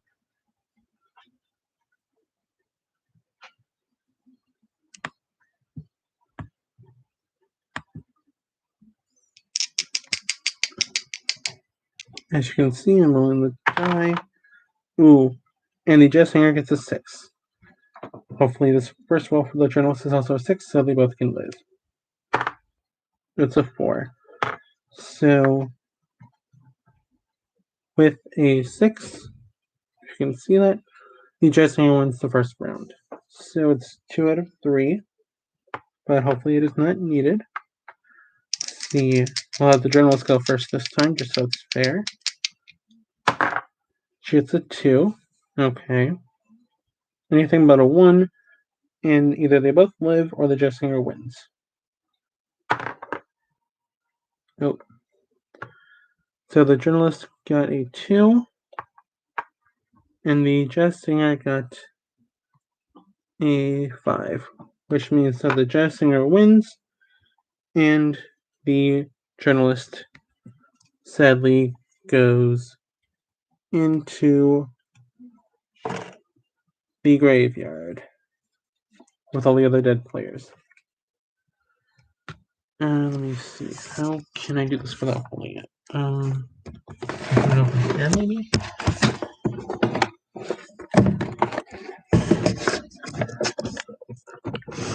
Oh, actually, that's a lot better. Okay. There you guys now you see what I'm doing. Now, the jazz singer lives, so I'm going to put her in the living pile. And put the professor back in there as well. So, the round tracker moves 1 hour, or moves forward 1 hour, or 1 round to round 5. Damn it, idiot. What the fuck is wrong with you? This is my step challenges. This is the one I just did.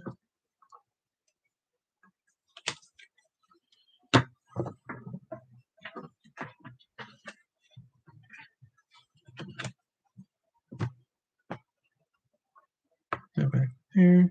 This one I've done. Okay. So now Joey has to try to defeat the Gargoyle again. Let's start the round. 3 and a 3. Damn it. Ugh. Okay. Excuse me. Now the fixer has to try to solve a different clue again, which is the Book of Two Devils. Come on. There we go. Okay. So now it says, can you solve the riddle of the two devils to unlock the book and learn its dark secret? Let me move in a bit so you guys can see me better. Yay. Now, what up, Jake? Welcome to my very first live stream. So far, I've gone through 4 rounds of the game, and so far 5 people have died. So, and thank you for saying that. It looks good. Yeah, so for this one, I have to roll a 9 or higher to solve the clue. And whoever the other person is, please say something in the chat so I know who you are. Okay.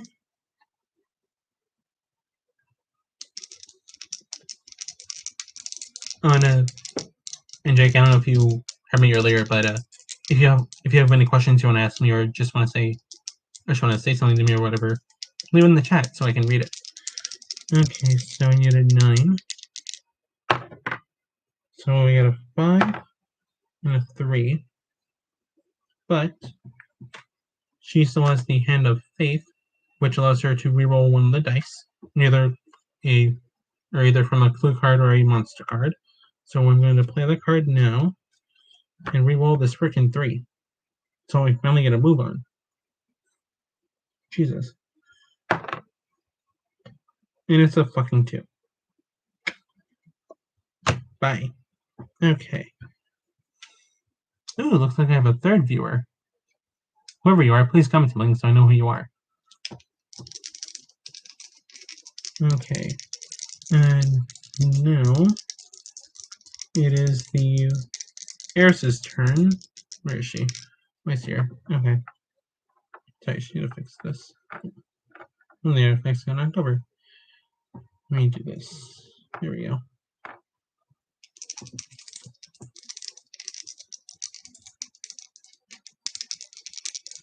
Let's see, what does the Heiress get? She gets a 2 and a 4, which is 6.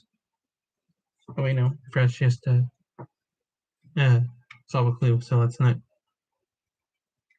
count that. So this one is Car Explodes.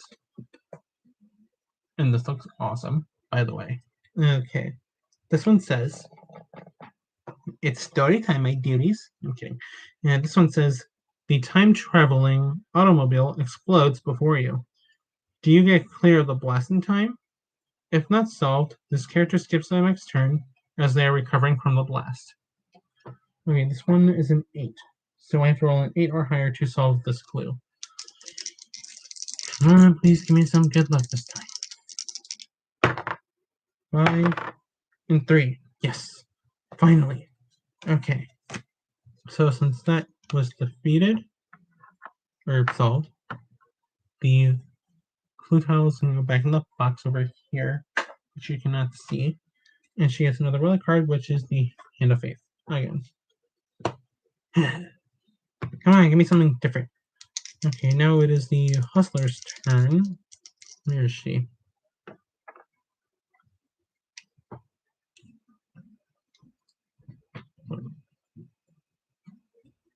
Rolling.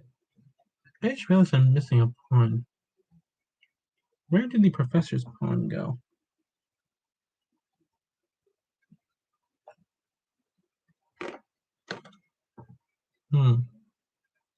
Well, probably find it while I'm still playing. Now let's see. Oh, here it is. Beep. Okay. Now let's move on to the Hustler. Where is she? Okay, I see her. So she gets 2 6s, which is 12, obviously. So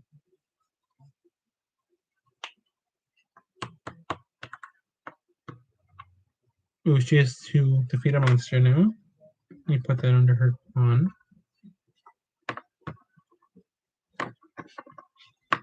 Come on.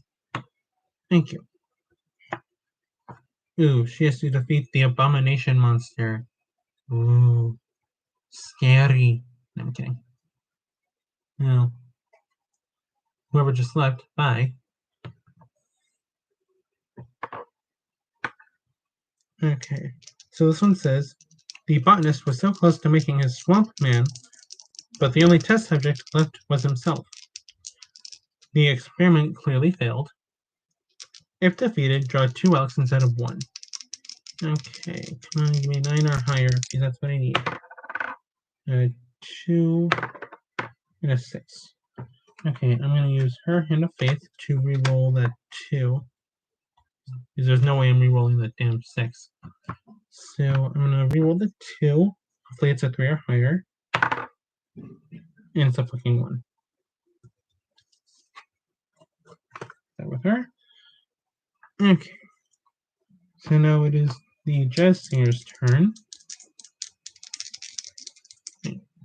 Come on, who's dead right now? Just so I know. Just make sure I didn't skip anybody. Oh, I know. I just made a mistake. Oh well. Whatever. I'm going to give this one to the jazz singer. I'll just have her move here.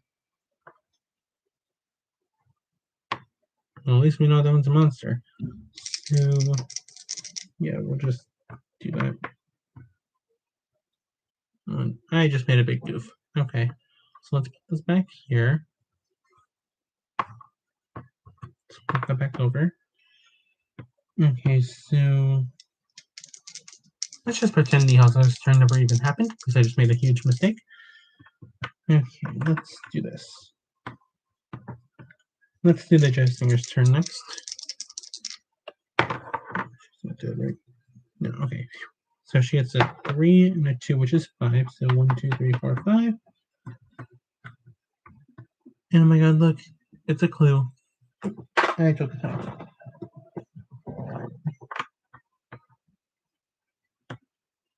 Let's see what her clue is. Ooh, it's chained to the floor.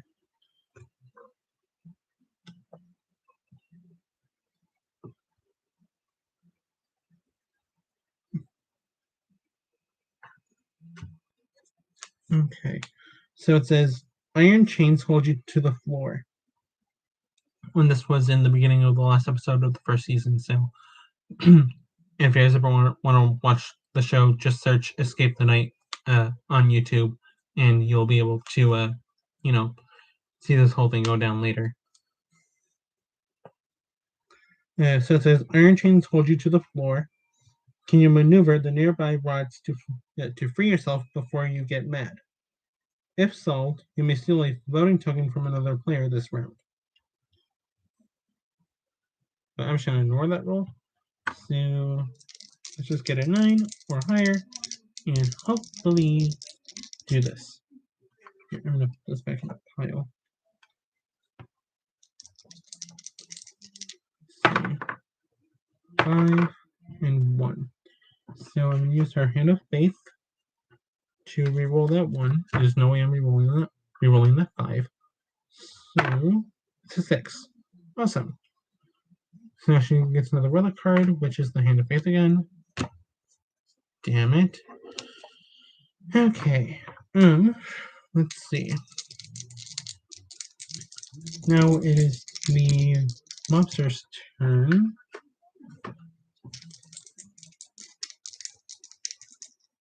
Oh, back here. There we go. Let me do this. There we go.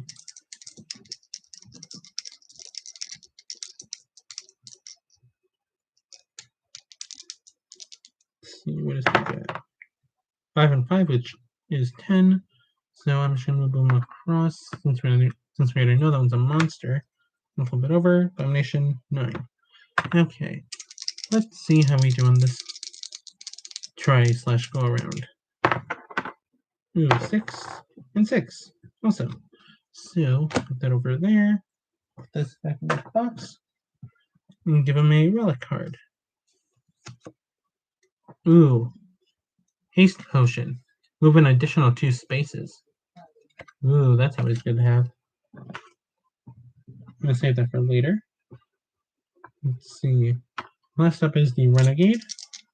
And he has to defeat a monster. Which is... No, not the crystal, sorry. Just realized I can add 1 to his roll. So I can do that. There we go. And hopefully get him to move a little bit. Let's see, 2 and 5, which is 7. So I'm gonna go 1, 2, 3. I don't know if you can see this one, but I'm by a door. So I'm gonna go all the way around. 4, 5, 6. We'll call that 7. This one is a monster again. So, well, this time he has to defeat Bloody Mary.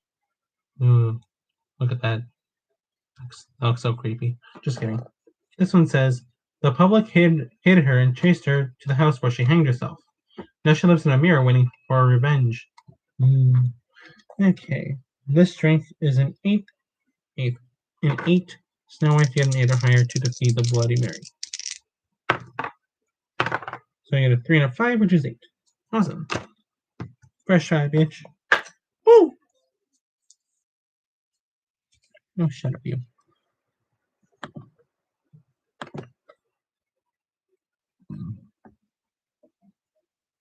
Excuse me.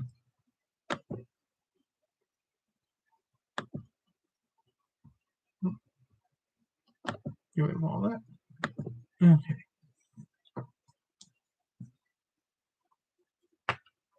So now he gets. Excuse me. Wait. Is this on 5 or on 6? I can't remember. Hold on.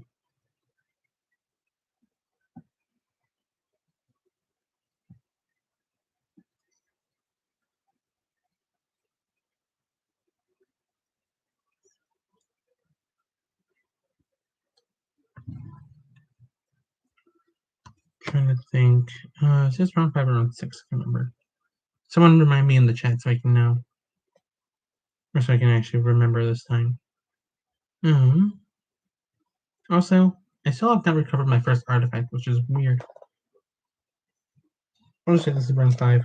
So, let me shuffle the other 5 living character cards here.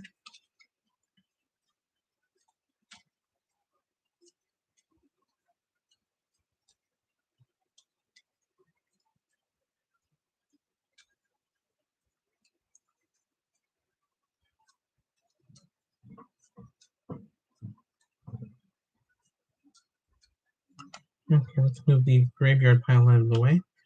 So, the 2 characters going into the Death Challenge are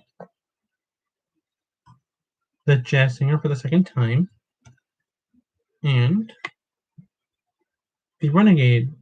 The Renegade for the second time. Ooh, we have another viewer. Whoever you are, please leave me a comment, just saying something in the chat so I know who you are. Okay. So let's see what this death challenge is. Ooh, this is the Ungodly Machine. The terrifying machine comes to life and you step inside it. Each player rolls 2 dice. The highest roll lives unless the other player rolls doubles. Then their character lives. If both roll doubles, the highest number lives. Now the question is, what if they're both doubles? And they're both the same number? Like if they both get double 3s, which is 6. We'll see. So, we'll start with the Jazz Singer because she was run first. She gets a 5 and 6, which is 11. So, the Renegade has to get double 6s, or 12, whichever, or whatever you want to call it, to live, or get an 11. You got a 2 and a 3, which is a 5. So he goes into the graveyard pile right here, and the Jazz Singer goes back into the living pile right here.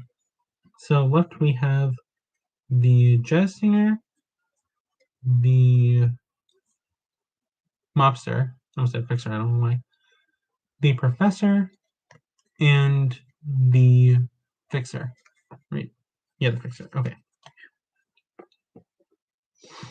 And this is only round 6, so you might not have enough people left. Okay. I'm just gonna play by my rules now. So I'll show you what I mean in a minute. So the Savant has to roll a 6 again to actually, defeat the Gargoyle finally. So it's a 5. Nope, that was a 5. There, that was a 5. I rolled 1, but I'm going to re-roll it until I get a 3 or higher. That's a 4. So I'm going to finally remove that tile. Now he gets to roll again because it's my fucking game, so it's my fucking rules. Come on, give me something good. Give me something good. 2, 1, 3. 1, 2, 3. Boom. That's a clue. Let's see, what does he get? Ooh, riddle me this. A young war hero has disappeared and left 4 dark riddles. Can you solve them and find his whereabouts? So this one is a 9, so I roll a 9 or higher to... Hold on. Let me remove the Gargoyle, give him a relic, which is Speaking to the Spirits. Oh, get this. Speaking to the Spirits. The spirit board can whisper secrets if you listen closely. Solve a clue without rolling the dice. So, I'm just going to do this, and I'm just going to use it now. So I can discard this. I'm going to put this back on the bottom of the deck. I'm going to give it a new one, which is the Hand of Fate.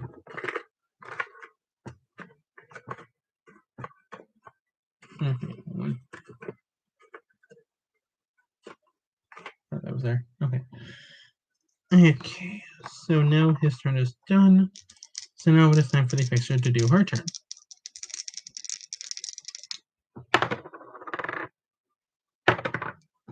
Okay, so she gets an 8. But she does have to solve another clue, so...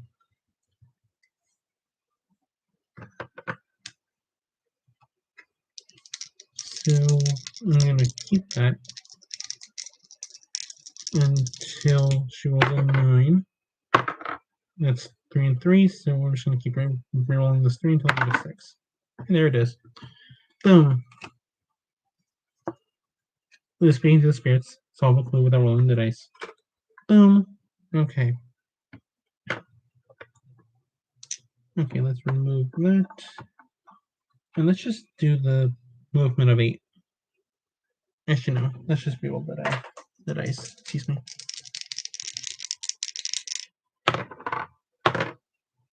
One and 1, that's 2. So instead of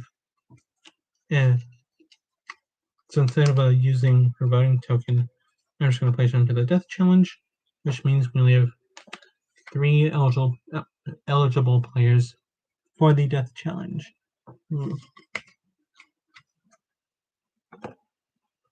Okay.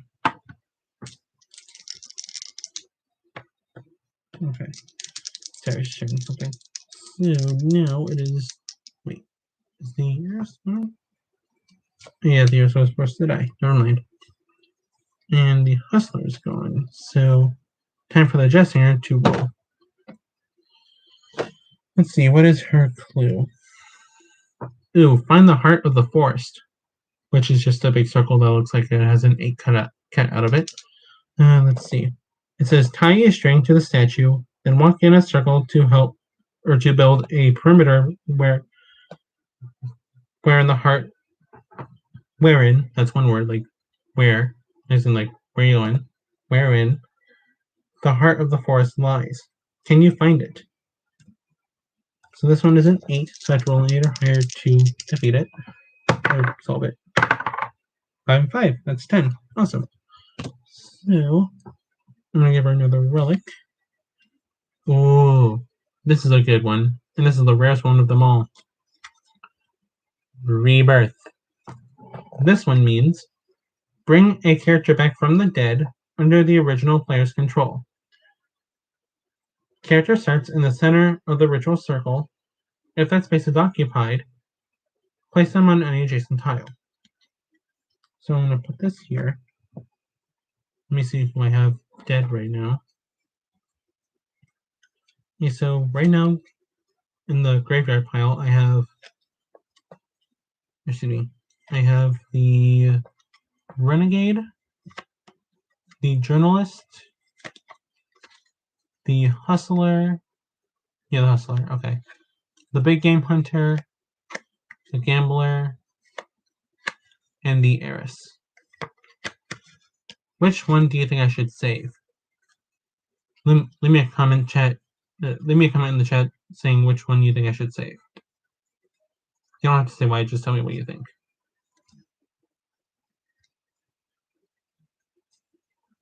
Let's see. I still have not gotten an artifact yet. 2, which fucking sucks. I'm gonna put this back over here. Let's see. Here.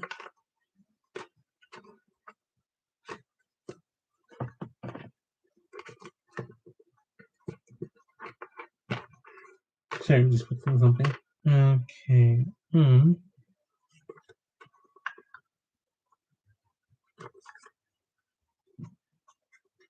So I'm obviously gonna use it. I just need to choose who I'm gonna use it on.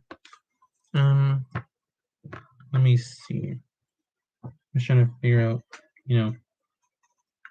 what each person's special thing has.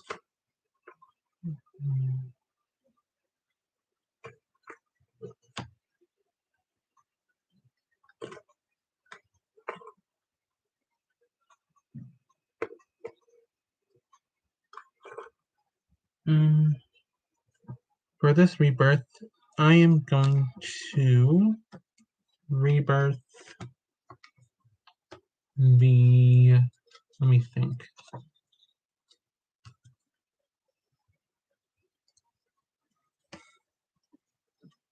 I'm going to rebirth.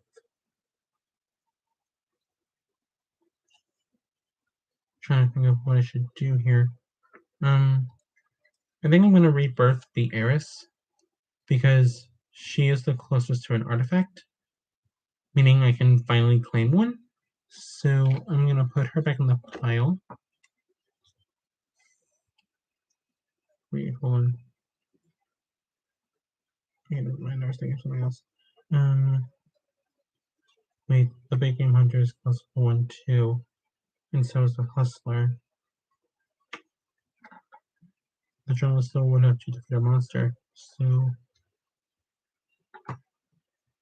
there's still 2 more tiles in that room. Yeah, I'm just gonna do the Heiress. Okay, just gonna see where the other 2 are. Big game hunter, got that. Camera's not near anything, and Renegade.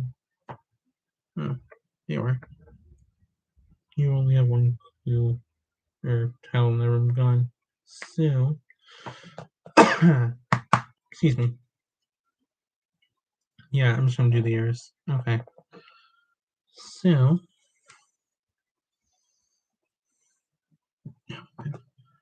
okay. So, I am going to actually do a roll the Heiress's turn now. And before I forget, just so you guys know, for those of you that have the game but don't know this rule, if you land on an artifact, you can recover it and still move the rest of the amount of spaces that you rolled. So let's say, for example, if I roll a 4 right now, the Heiress can get an artifact. But let's say if she gets like a 10, she can move 6 more spaces. So, obviously I'm hoping for a 12, but we'll see. Ooh, 4 and 10, or 4 and 6, which is 10. So 1, 2, 3, 4. I finally got my first artifact, so I'm going to place that right here in the 1 spot. Let me show you.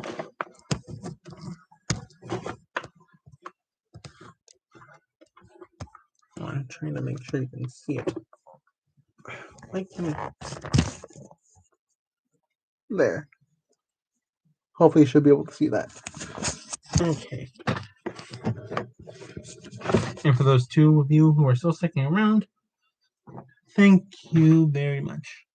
Okay, so now we can still move 6 more spaces. So 5, 6, 7, 8, 9, 10.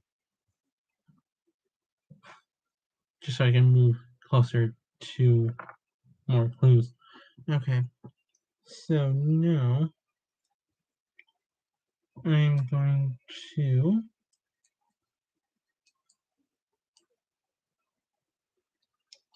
I'm gonna move the jazz singer now. Let's see what she has to do. She still has to solve a clue. Okay, this one should be easy. Ew. A toe in the pie. Gross. One of Calvin's victims is missing a toe, and it's in the cherry pie. The only way to find it is one bite at a time.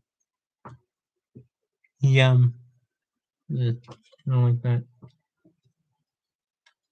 There we go. So I have to get a 7 or higher on this one to solve the clue. So let's see what I get. 4 and 5, which is 9. Awesome. So now she gets another relic. So now she has 2. She has the Hand of Faith and the Haste Potion, which allows you to move an additional 2 steps. So now, since this is my rules, my game, my rules, she gets to actually have a turn. Where is the other die? Here we go.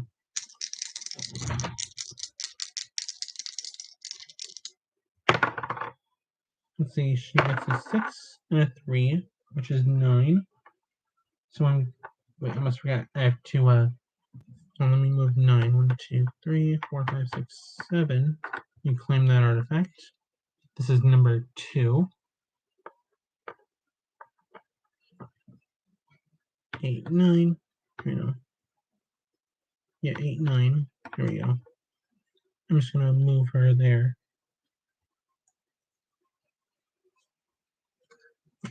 Make sure. Okay. Oops. I flipped the Fixer's tarot card off. Oops. Okay, I'm gonna discard this clue. Let's see what I have to do first. Remember, this is for the Mysterious Man card. There you go.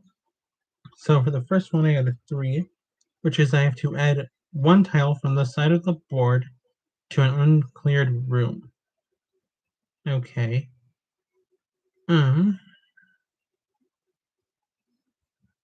Just to make it easier, I'm going to take a clue tile. I'm just going to put it where the mobster is. There. Excuse me. And now I have to do another one, because I just got a second one, so I have to add another tile. I'm going to take another clue tile. There we go. And I'm going to add it to the shed over here. Okay, so there's 2 there. Okay. Now it is time for the mobster to take his turn.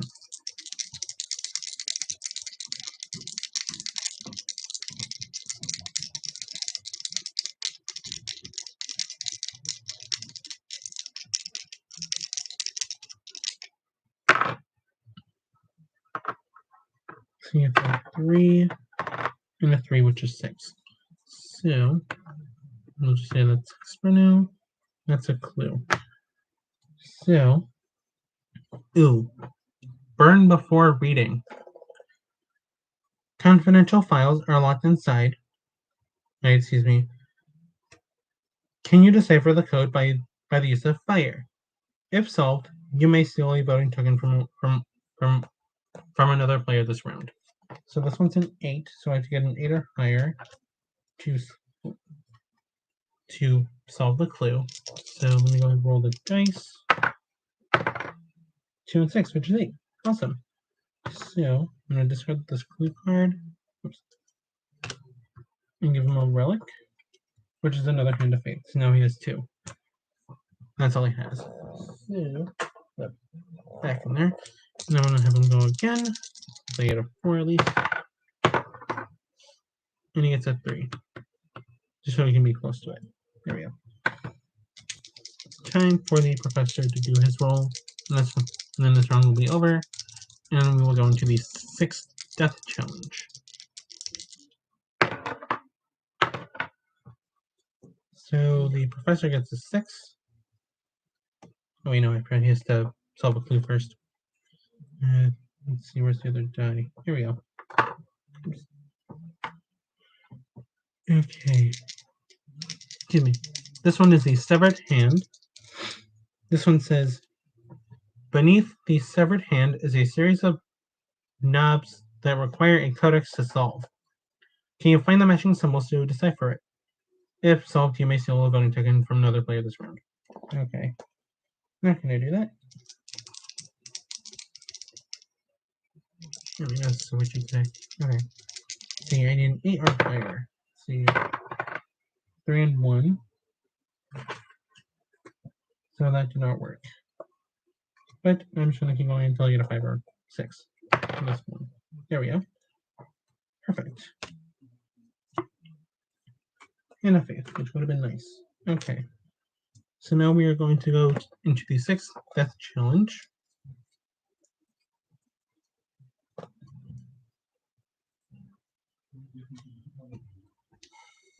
Put these down so I can shuffle these.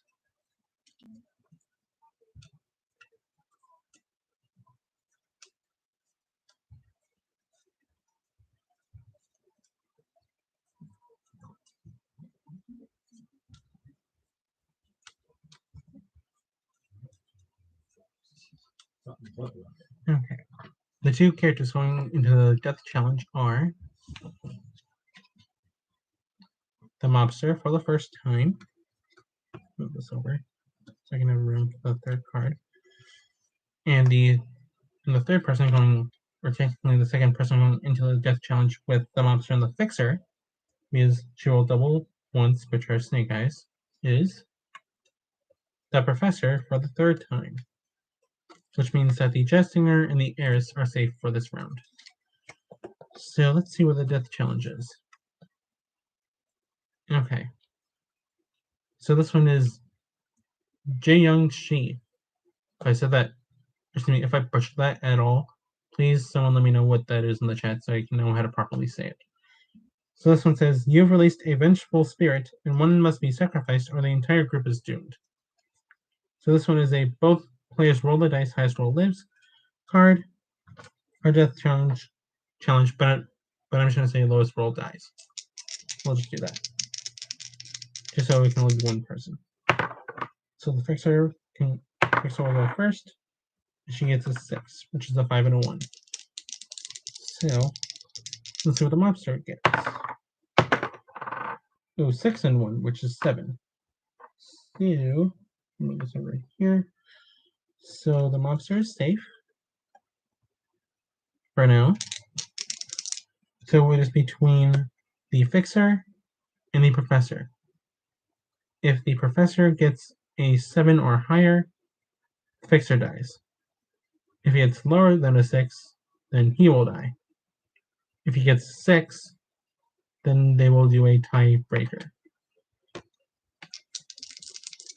Let's see, the Professor gets a 1 and a 4.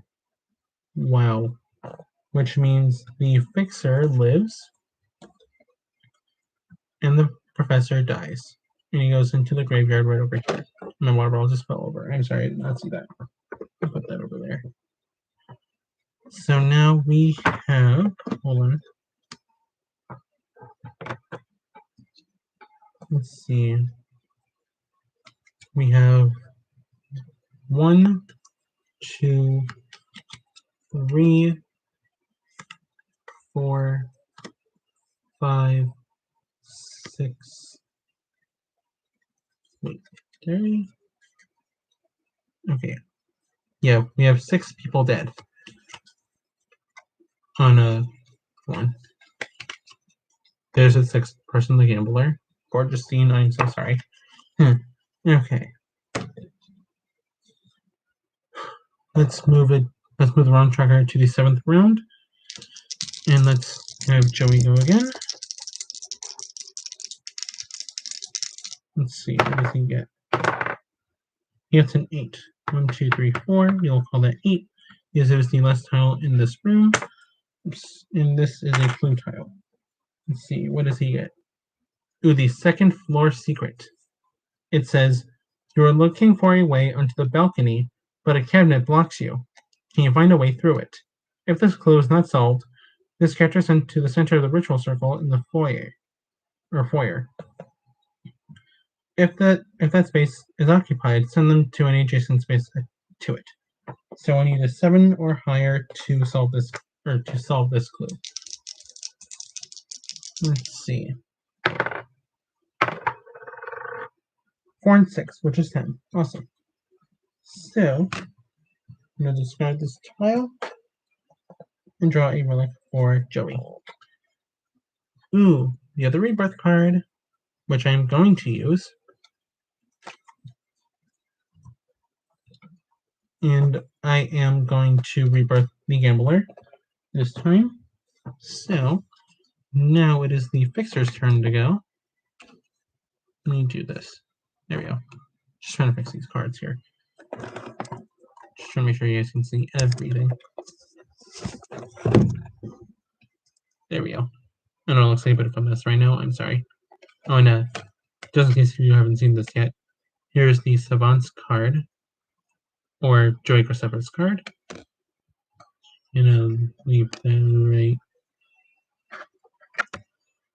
And I'm just going to show it one more time. Just kidding. Okay, I'm going to put his card right in here just so it can stand. Just so I don't have to hold it. Okay. And he is going to get a relic card, which is another Hand of Faith, which I almost forgot. Okay. So now it's time for the Fixer to take her turn. Oh, Jesus. Okay, let's see. What does the Fixer get? 4 and 5, which is 9. So 1, 2, 3, 4, 5, 6, 7, 8, 9. Yeah, we'll just call it 9. We'll just call it 9. That's a clue. Wait. Hold on. Speaking to the spirits. Solve a clue without rolling the dice. Hey! So I'm going to discard that. And discard this card. I need to put this death challenge at the bottom of the deck. Well, I have one viewer left. Jake, hopefully that is you. Okay. And whoever you are, just say hi or something in the chat so I can know who you are. Please. I really want to talk to people. Please. Okay. So now the gambler finally gets to have a turn. And let's see. Actually, before I forget, let me get rid of the dead players. So that is the Renegade, the journalist, I can remember, the professor. Just gonna get rid of that. Let's see who else. Oh yeah, the hustler and the big game hunter. I'm just gonna put them in their respective boxes or slots here in the voting box.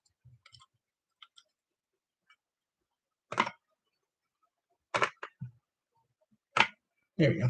Okay. Just so you know how to neatly put things away. Okay.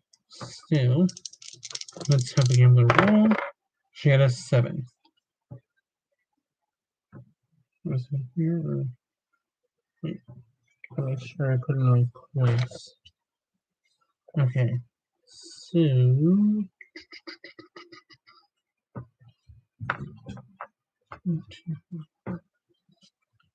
dang it. Okay. 1, 2, 3, 4, 5, 6, 7.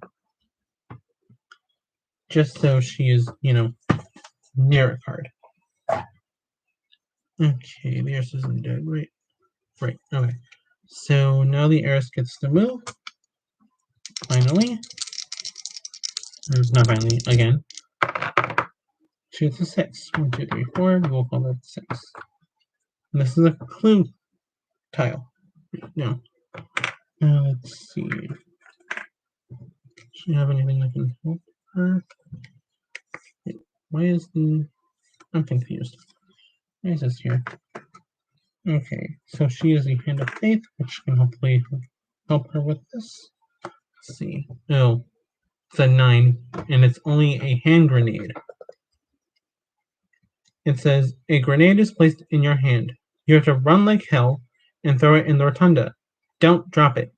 If this is not solved, the character skips the next turn as they are recovering from a grenade blast. Okay.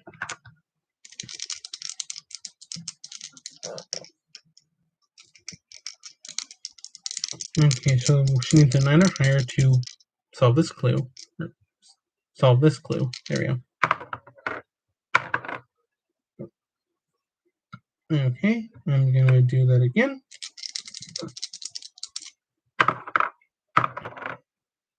3 and 5, that is 8. I'm gonna use the Hand of Faith here, so I can reroll the 3. 4, 5, or 6. Nope, that's 5. Do that again. There we go. Okay.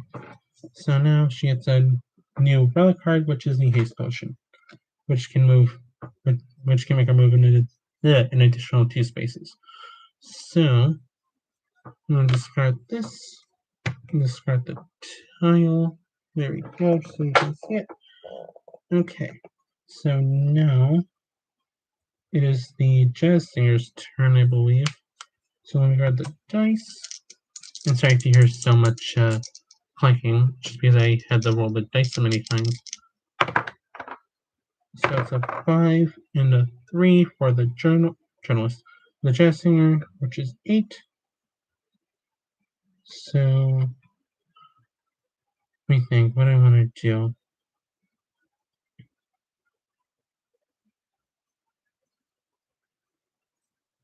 Let's see, 1, 2, 3, 4, 5, 6, 7, 8. I'll just go here. Mobster's turn. After this, we'll go into another death challenge. Oh, wait, I forgot. Joey is now in the secret passage. Okay, let me do that. And then I'm going to have Tim go 1, 2, 3, 4, 5, 6. Let's claim our third artifact. Okay.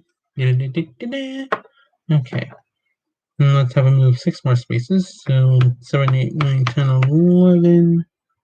We'll go 12. Okay. So let me solve this clue for Joey here. Or for the savant, excuse me. Whatever. Recover the rosary. The rosary of Saint Francis holds power over evil spirits. Can you unlock the glass chamber containing it? Let's see. 3 and 7, which is, excuse me, 3 and 4, which is 7. So I'm going to use one of his hands of faith to reroll the 3. Another one. Okay, luckily he's another hand of faith, so I'm going to reroll the 3 again. 3. Okay, no, can't be the same number. Come on. Nope. There we go. So 4 and 6, that's 10. I'm going to get rid of these. I'm going to give him a new relic card, which is a deadly weapon, which allows you to defeat a monster without having to roll the dice. Woo! Okay, so I'm going to discard this clue card. So now the bottom 2 rooms are finally clear. So on this one little room that looks like a weird little Tetris piece is clear as well. So I have 3 out of 9, and I still have technically 3 rounds left to do this. So let me go ahead and shuffle these 4 people with for the death challenge.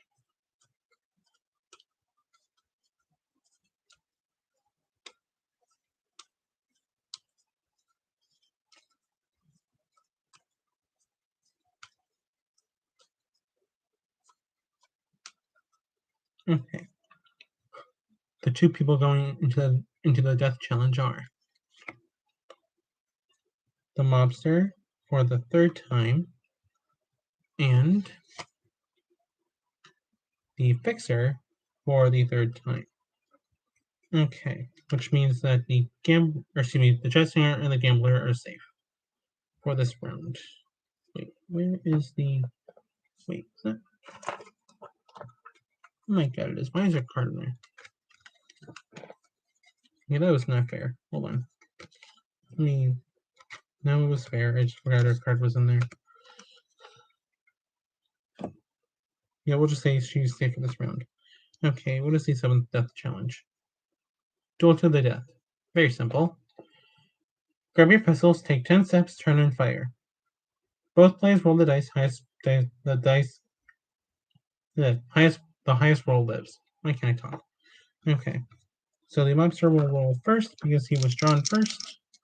Go down. There we go. Okay. It's a tune of 5, which is 7. So the fixer needs a 8 or higher to win and basically kill the Mobster. Ooh, 6 and 5, which is 11, which means the fixer wins this death challenge. So she goes back into the living character pile, which somehow is all women. Oops, look at that in a second. Yeah, so we have the one trying to show you here, which is the one. Let me do this right. Which is the fixer, the gambler, the jazz singer, and the heiress. All women. So far, only one woman has technically been dead this whole entire time. Now the Mobster has lost, which means he is gone for the rest of the game. So let me get rid of him.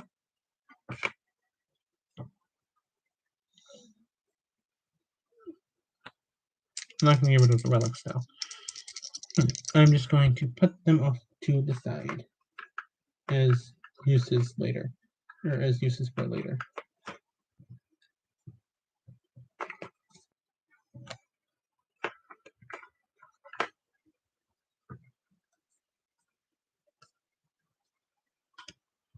Let me just grab these real quick. Hold on.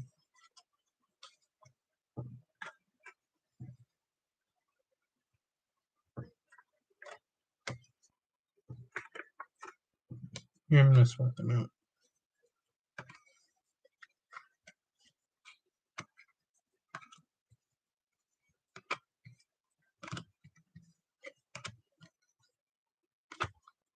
Yeah, so I have 1 deadly weapon card, or relic card, 3 haste potion relic cards, and 5 hand of faith relic cards. Okay, so let's move this round trigger to the 8th round.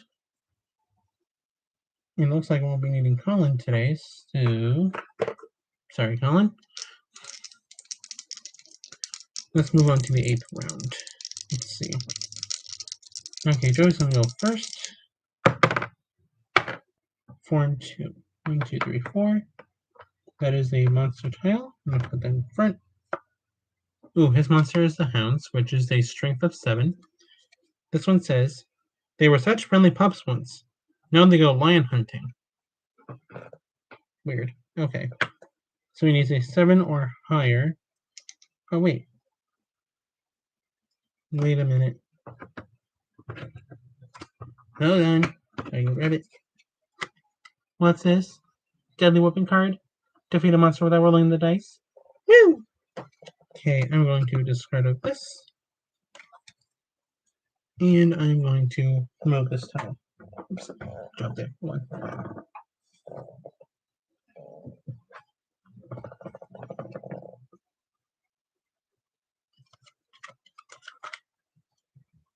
Let me put this on the bottom here. There we go. Okay. Now, actually, I get to give him a new relic card. Ooh, here's a new one. Skeleton Key. Let me read this here. Move to any room on the board at the cost of 1 movement, excuse me. You may only enter the secret room if it has been opened. Nice. I'm gonna put this right here. Now it is time for the fixer to take her turn. Where's the fixer? Yeah, she is. Okay, let's see her. 2 and 1, which is 3. So 1, 2, 3. I'll just move her to the right 3 spaces. Now it is time for the gambler to take her turn. Let's see. Ooh, she's 3 spaces away. I'm getting an artifact, and she gets 3 and 6, which is 9. So 1, 2, 3.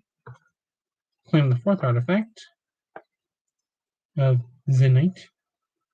I'm going to move her to the pool area where the Jester is. So 4, 5, 6, 7, 8, 9. And this is a clue tile. So let's see what this is. Ooh, constructing a seance. Ooh, I'm excited for this one. Let's see. You must speak to the dead to solve the next clue. Can you assemble the ritual correctly? The strength of this card is a 7, so I need a 7 or higher to solve this clue. So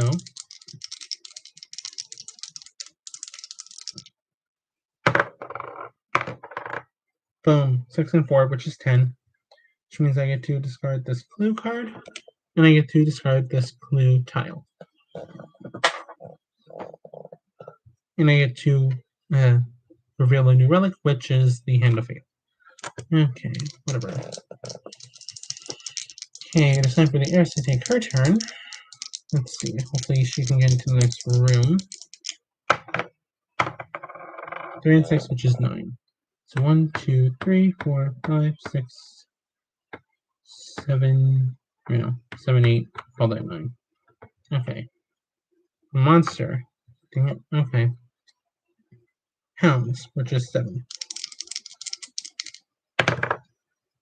5 and 2, which is 7. Okay. Nice.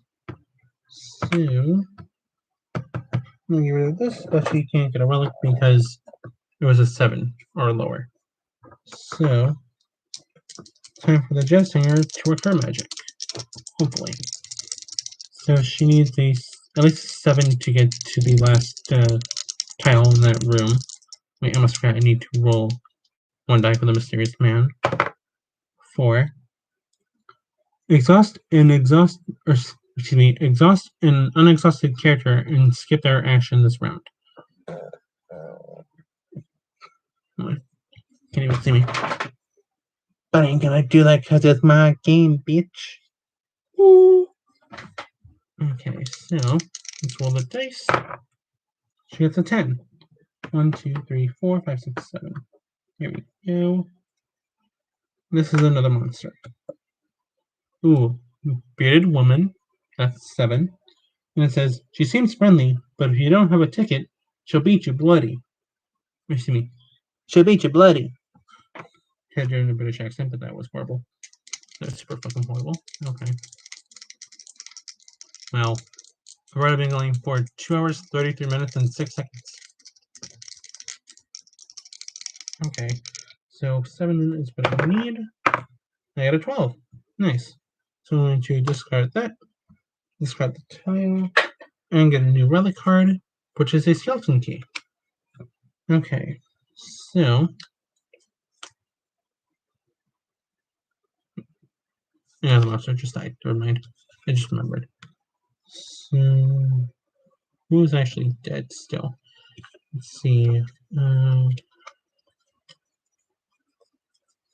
Just so I know. Victim Hunter, already skipped him. Messenger skipped her. Jaws skipped her. Excuse me. Renegade. Mobster just skipped him.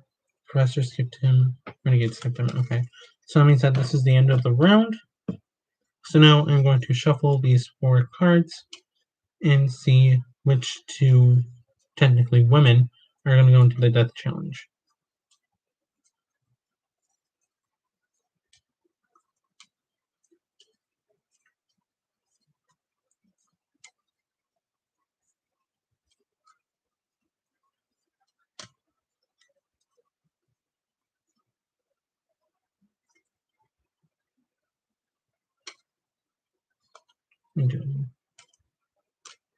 Okay. The 2 people going into the death challenge are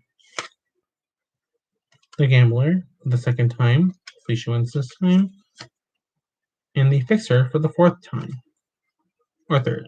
I'm gonna say 4th, just to be safe. Okay, so this death challenge is an exchange of life. A revote is called, or excuse me, the character with the most votes dies. A second character does not enter the challenge. If there's a tie in the vote, competing players roll 2 dice. Lowest number dies.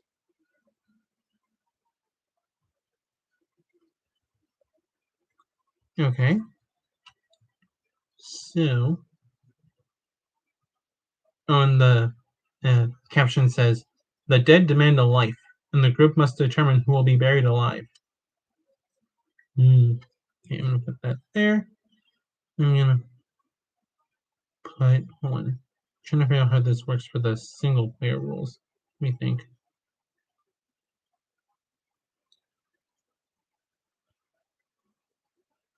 Yeah, I'm just going to put them both back in there. Just reshuffle.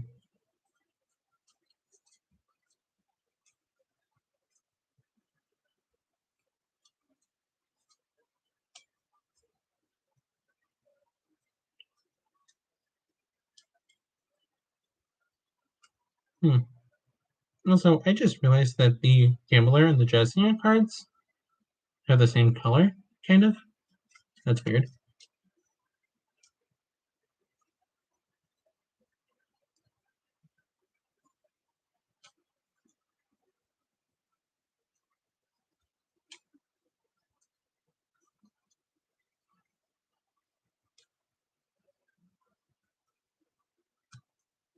Okay. So the person that will die in this challenge, or this death challenge, is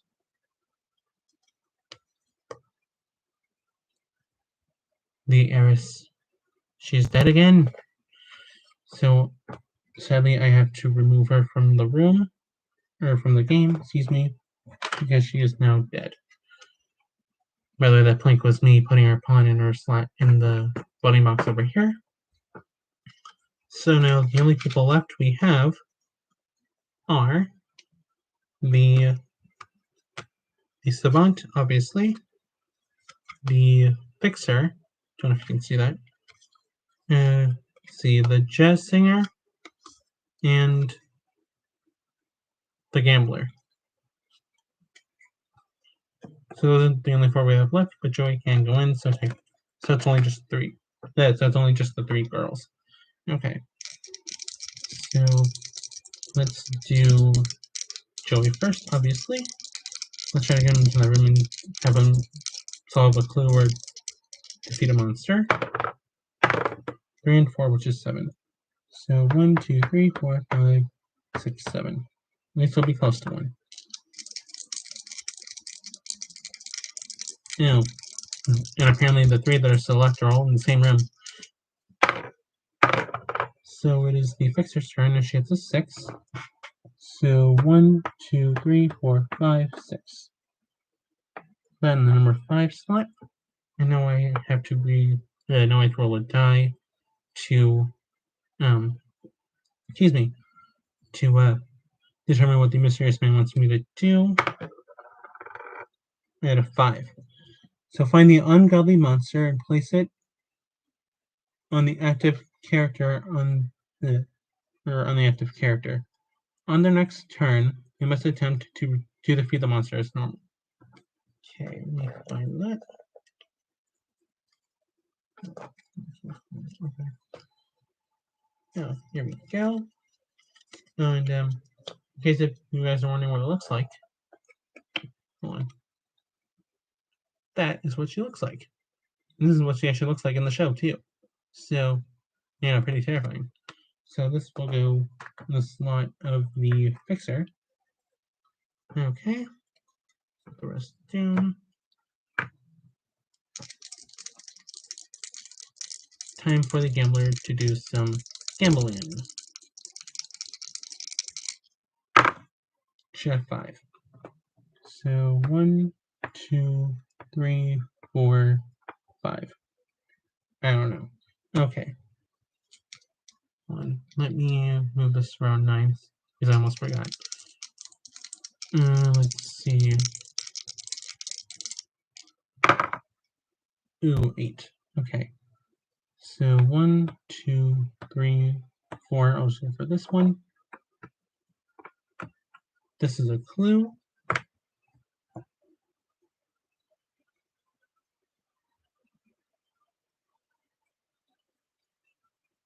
Okay, this is the Find the Key to Carolyn's Coffin card.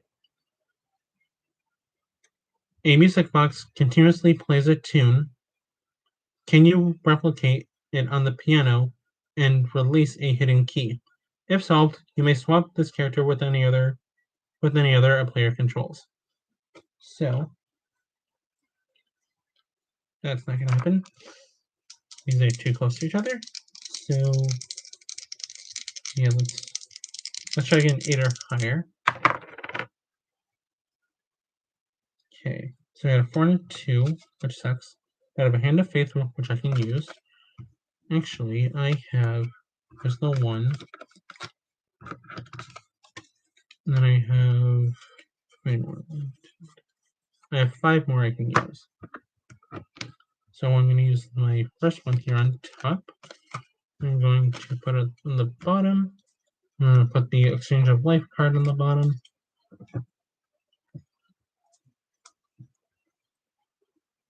So let's reroll this 2, 4. Awesome. So new relic card, Deadly Weapon. Defeat a monster without rolling the dice, except the evil of the house. Okay, so let's discard this.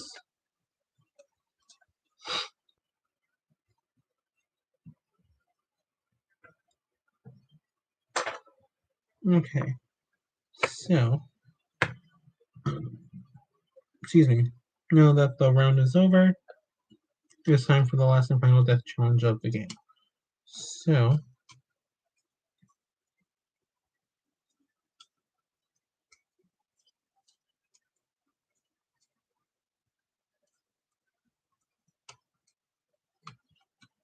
shouldn't do this, just make it fair.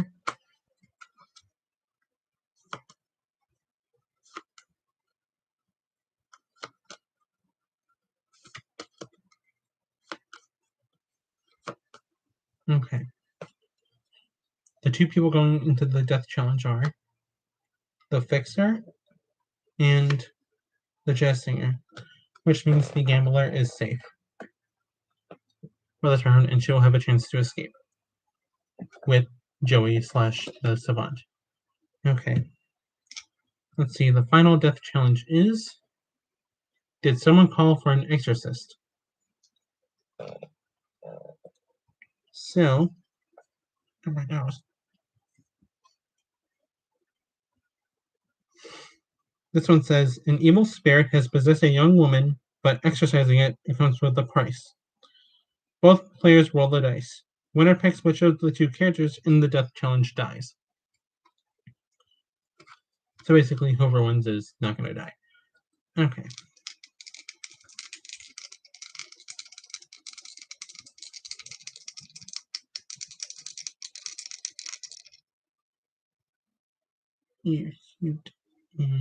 Okay.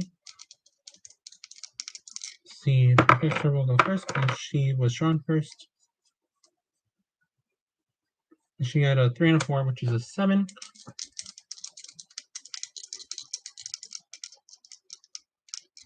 Let's see, the Jazz Singer gets a 3 and a 6, which is 9. So that means the Fixer is the last one to die, and the Jazz Singer lives, and she'll have a chance to escape. So the 3 that will have a chance to escape are Joy Graceffa / the Savant. Let me put this over here. Hold on. The Jazz Singer, known as Glozell Green, and the Gambler, known as Justine Zarek or iJustine. Okay, so okay. Now, for the last round, I have a 3-minute timer here on the board. And when I flip it over, I'll have 3 minutes to get the last 4 artifacts by, removing all the remaining monster and clue tiles from the board. Except, I'm not going to use a timer, because obviously 3 minutes will not be enough. So, what I'm going to do, where's my phone? Here you are.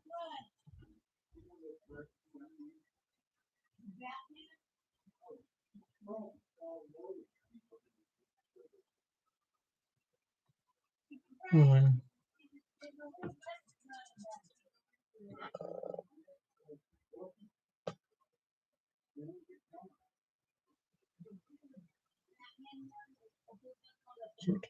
Okay. Let's see.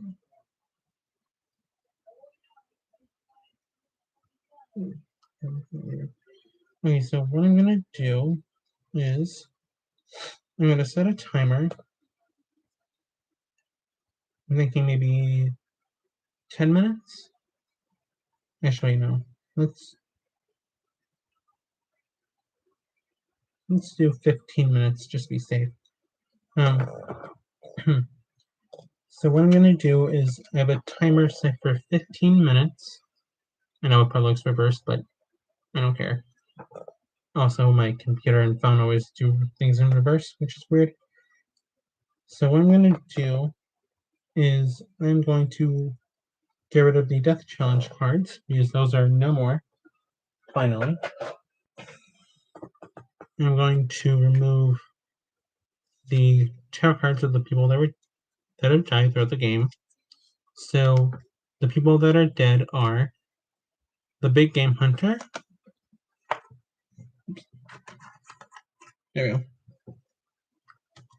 The Hustler, and this is in the order that they died / lived. The Journalist. Somehow she was the second to die, I think, technically. The Renegade. Or no, she was the third to die, obviously. The fifth one was the Professor. The sixth one to die was the Mobster. And in the order of the people that are actually in the show, it was... These people didn't actually die, but in the game it was...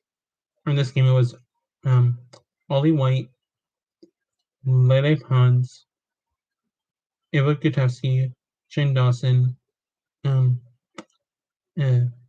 Matthew Hagg, hopefully I said that correctly, Timothy DeLaGhetto, the Heiress, also known as Sierra Furtado, why can't I talk, and the Fixer, also known as Andrew's Choice, or Andrew's something, I don't remember her last name, but sadly, that is no more.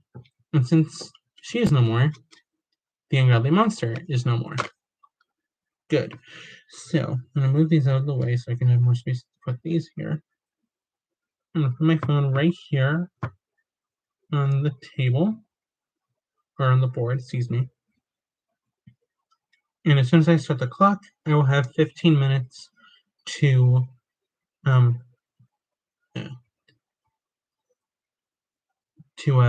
the rest of the tiles and gather the other 4 artifacts. Just make sure it works. Yeah, just make sure it works normally. I want to see something. One. I just want to see what happens when I do 1 minute. Okay, just a normal timer. Okay. Let me fix that.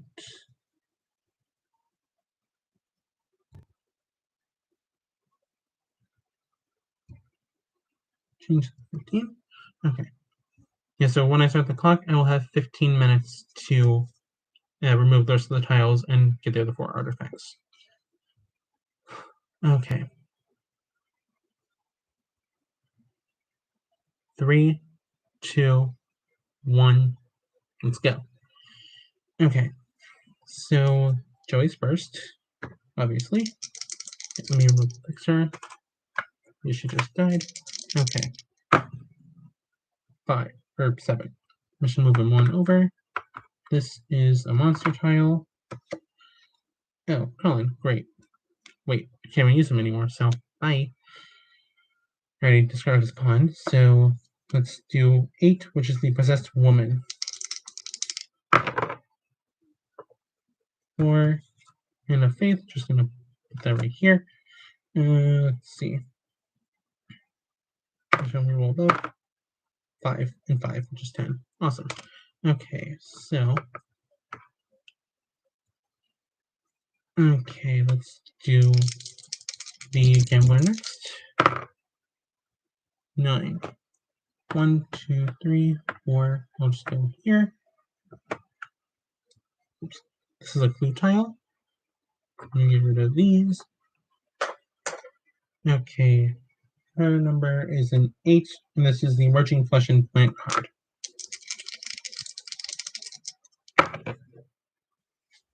3 and 2, and a faith.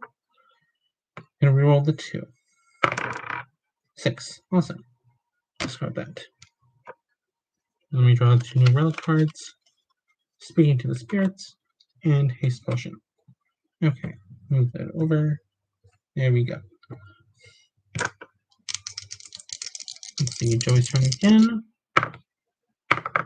2 and 3, that's 5. This is the Mobster tile. This is the last one in the, I'll say, Shed 2.0. Ooh, Sarah the Maid. She's the tough one. She's a 10. 4 and 2, and a faith. Let me use that. 3, no. No, not the same. Nope. 4, no. 5, almost. I'm gonna roll the 4 because that's the least. Nope. Nope. Nope. Nope. Nope. There we go. So I'm gonna get rid of that.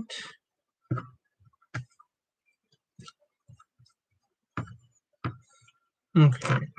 So now it is time for the chess hand to work her magic.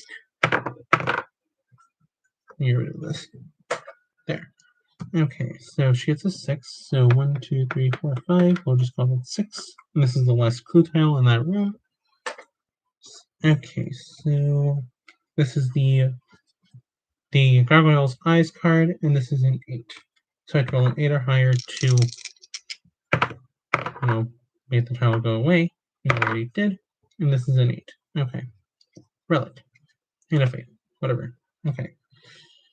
I'm sorry. Whatever. Okay.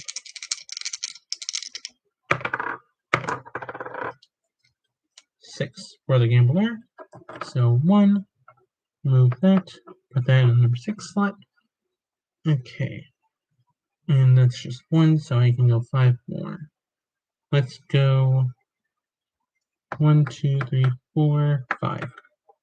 Okay, before I do that, I am going to roll 1 die to determine the fate of the mysterious man effect.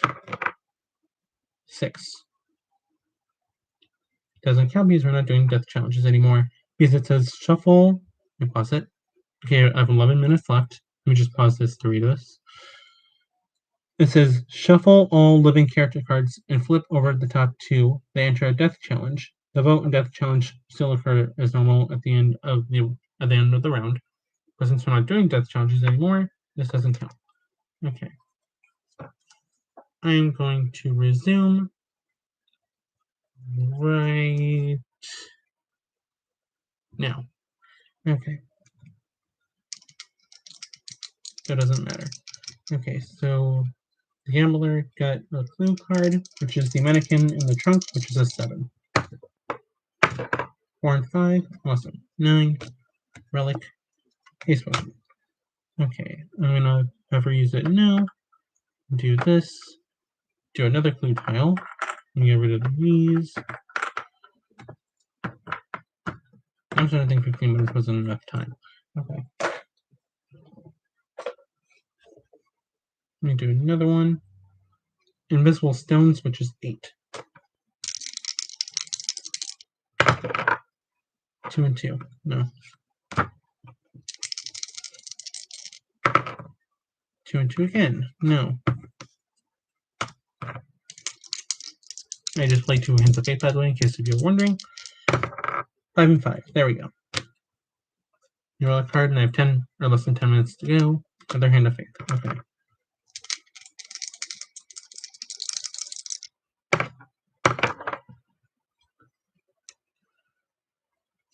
Okay, I'm going to have the Dressing Room move 10. I'm going to go 1, 2, 3. Oh, this is the last monster tile, or the only monster tile in that row. Having 2 tiles. And they're both monster tiles, which is weird. Okay, so monster is the Masked Woman, which is 9. Okay. 2 and 2. No. Okay, I'm going to use both of these to hopefully get a 6. Okay, 4, that's fine. Okay. I have 9 minutes left. 1, no. 3, no. 3, no. Stop the clock. There we go. Okay, I have 8:48 left. Pause it because I just dropped the die. Hold on. Sorry about the crunching. I have something behind me. Okay. Let me move the relic cards over. I'm going to move these over here so you can see them. Let me find that die though. You said here. I'm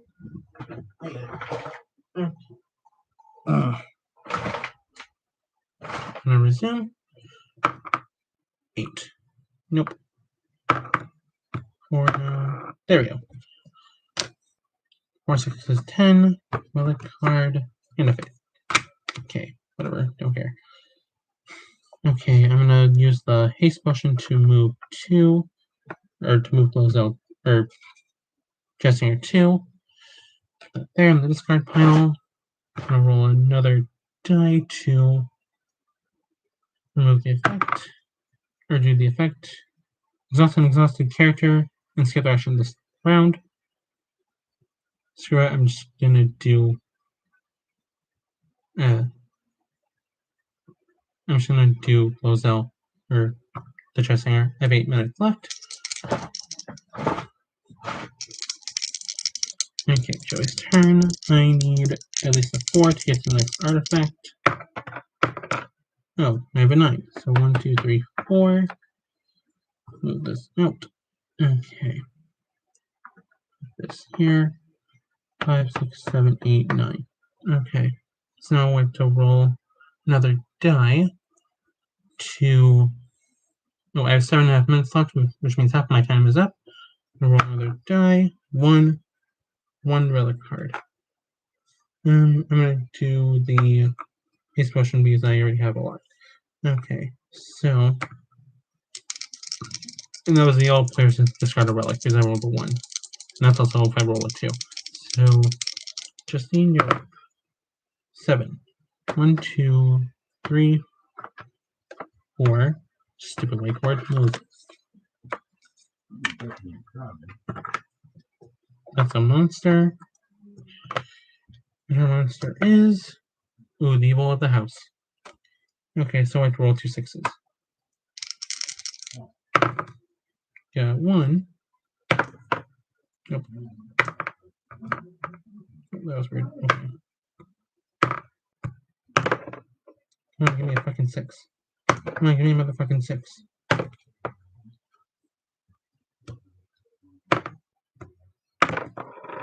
I'm gonna use this Hand of Faith so I don't get confused. There.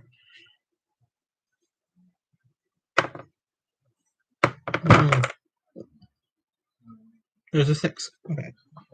So that's 12. So I'm going to discard this. Actually, I'm just going to discard the Mermaid Decision as well because I don't need it. Right now.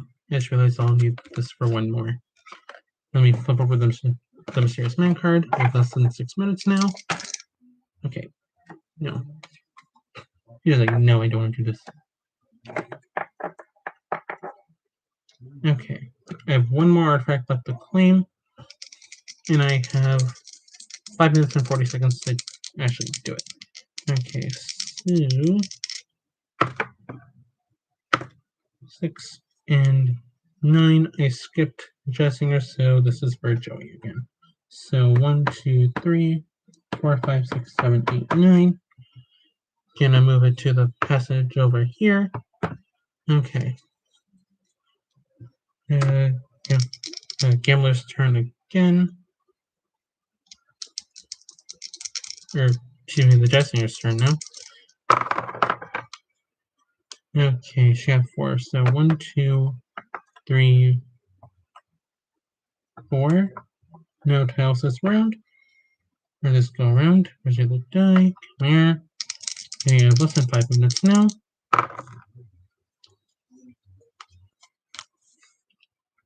Okay, 6 for the gambler. 1, 2, 3, 4. I'll just move her down here. This is the last monster tile. So, let me pause the timer so I can read it.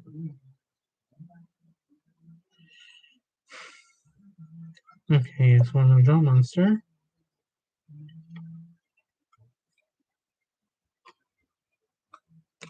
I'm going to do this. Discard the Mermaid Sisters. And I have 4 minutes and 35 seconds left. I'm going to start it up again right now. Okay, so I need a 7 for the killer mannequins. 7 or higher, excuse me. Oh, 10. Awesome. So that's the last monster tile. So we pause the or stop the clock. So I can get rid of these monster cards.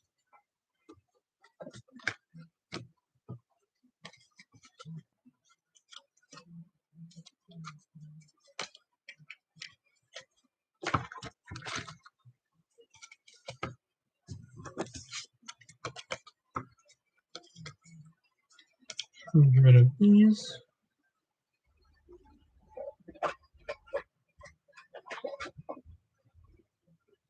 Okay, move the relic cards back a bit. There we go. Okay, so I have no Hands of Faith. I have 3 haste potions, 2 skeleton keys, 1 speaking to the spirits card, and 1 deadly weapon card, which I could have used. Actually, I'm gonna put there, so I don't have to use it. Okay, so now I just have 3 skeleton keys and 3 haste potions. Excuse me, 2 skeleton keys, 1 speaking to the spirit card, and 1 haste potion card.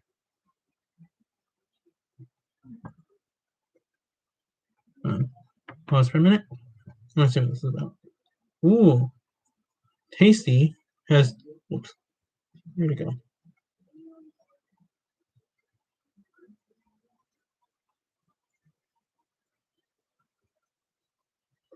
Ooh, Tasty made a mac and cheese garlic. Mac and cheese garlic bread bowl. Hold on. Sorry, I had to dim it so you can see it. Doesn't that look amazing? Oh my god. That looks awesome. Okay, let me go ahead and reframe my screen. Let me go back to my timer. There we go. Okay. So I have 2 tiles left, which I believe are both clue tiles. Pretty sure. Or hopefully they're clue tiles. Excuse me. Okay. I'm going to restart the clock. I have 4 minutes and 20 seconds left to do this whole thing. Ready? Oops.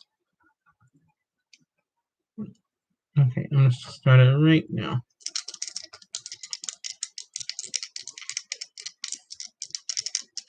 And when I have 3 minutes left, I'm going to stop. Or whenever I get the last artifact, I'm going to stop the clock. So, Joey got a 3, so I'm going to try to get him to start moving towards the center, which is the ritual circle. Okay, so the Jessinger got a 7, but I'm just going to move her 1 forward so I can get rid of this tile. There's a clue tile, which is the green cabinet card, which is 7. 6, damn. Oh, wait, speaking to the spirits. Hold on. I'm gonna do this. And get rid of this. Okay. Gambler. 9. So move her 2 to the left. Blue. Okay. Which one is this? No, this is the green cabinet. Okay, I have 5 seconds left until I get to 3 minutes. Okay. Okay. Now this is where it's going to get a little bit interesting, in my opinion. So I have 1 tile left until I can get the last artifact, which is a clue tile. Let me go and discard this one. Okay. So, yeah, I'm just going to stick to this. Excuse me. So, actually, I'm going to get rid of the... Yeah, I'm going to get rid of these skeleton key cards. Take back the haste potion cards that I should have.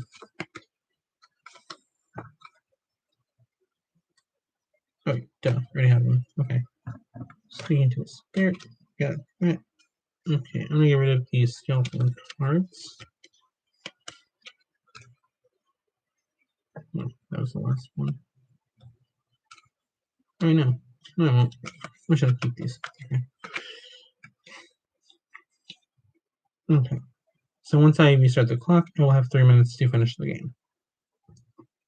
Here, let me move these out of the way so I can actually get them there.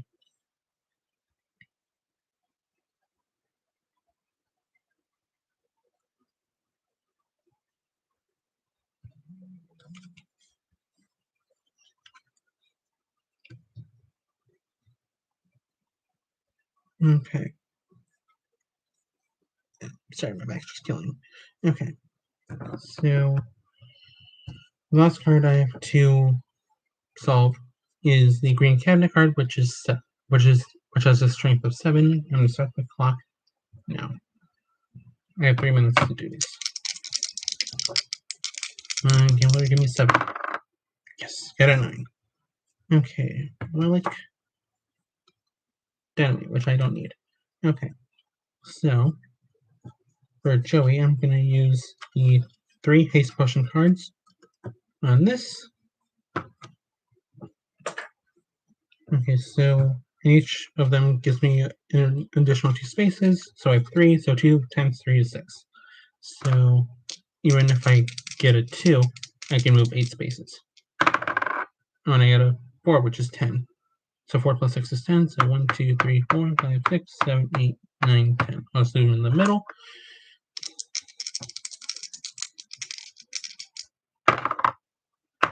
Chestnuts next. I got her 3. I have lost artifact. Okay, 2 minutes left. Need to roll 1 die to determine this consequence. I had a 4. Just skip the character's next turn. Whatever. Okay, so it's just 1 person. So that's Gambler, so I'm going to do the Jazz Singer again. Oh wait, hold on. I don't have to, because I have 2 skeleton key cards, which give me the allowation. I'm using that word now, making that up. These cards allow me to move any character to a room on the board at the cost of 1 movement. You may only enter the secret room if it has been opened. I'm going to use both on each person. And boom, and boom, stop the clock. Boom. And that is how you play the game. Ooh. And look at that. I had 1 minute and 10 seconds left, or else all 3 of these characters would have been toast.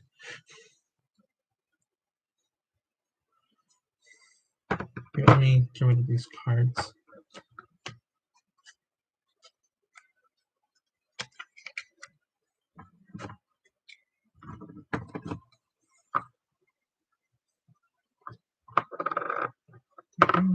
Thank you.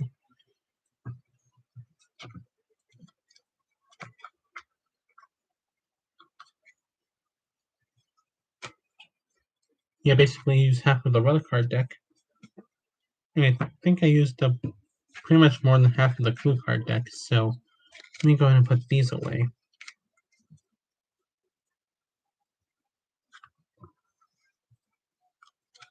Let me put these away.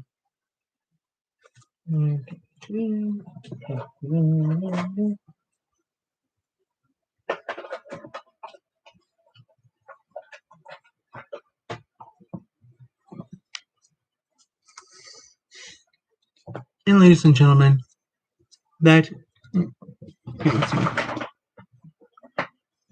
is how you win the game of Escape the Night, the board game.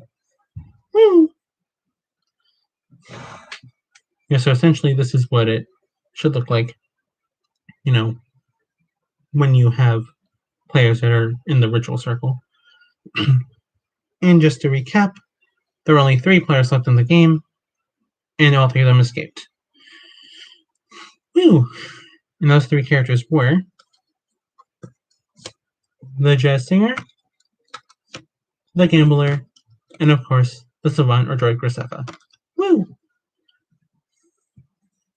And now, I don't know if you can see them because my hands are covering them, so I'm just going to do this.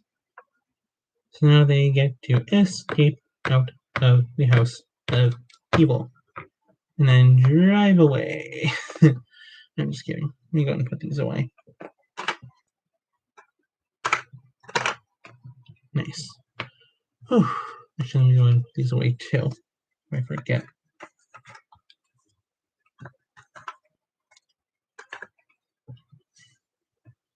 Oh, and just to prove it, hold on.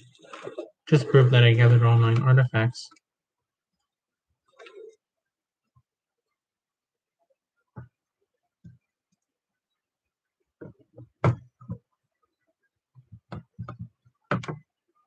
Yeah, and just to show you again, I had 1 minute and 10 seconds left on my clock. So I'm just gonna reset it and delete it. Boom. Done.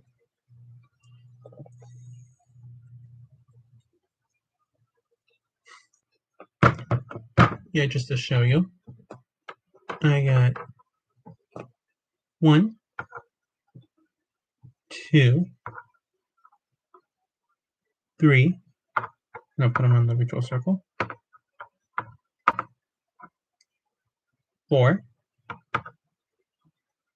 5, 6. Yeah, 6. Okay. I'll make sure I can count, or actually count. 7, 8, and all 9 artifacts before time was up. And Mr. Arthur has been has been defeated. Nice. Okay. Well, let me open this back up so you can see my face. Okay. Well, you guys, that is how you play Escape the Night, the board game, in single player mode. Hopefully someday I can show you how to play it in, real time. So, yeah. And that will be a lot more fun because then the voting will be involved. Yeah, this game is a lot of fun. I love it a lot. And so far I've been undefeated. And this is my 6th time playing the game by myself. And I've won right now. Well, excuse me, no. This is my 5th time playing this game. So, and whoever I can see, the one person watching this right now, hope you enjoyed my success. Or hope you enjoyed watching my success. Excuse me.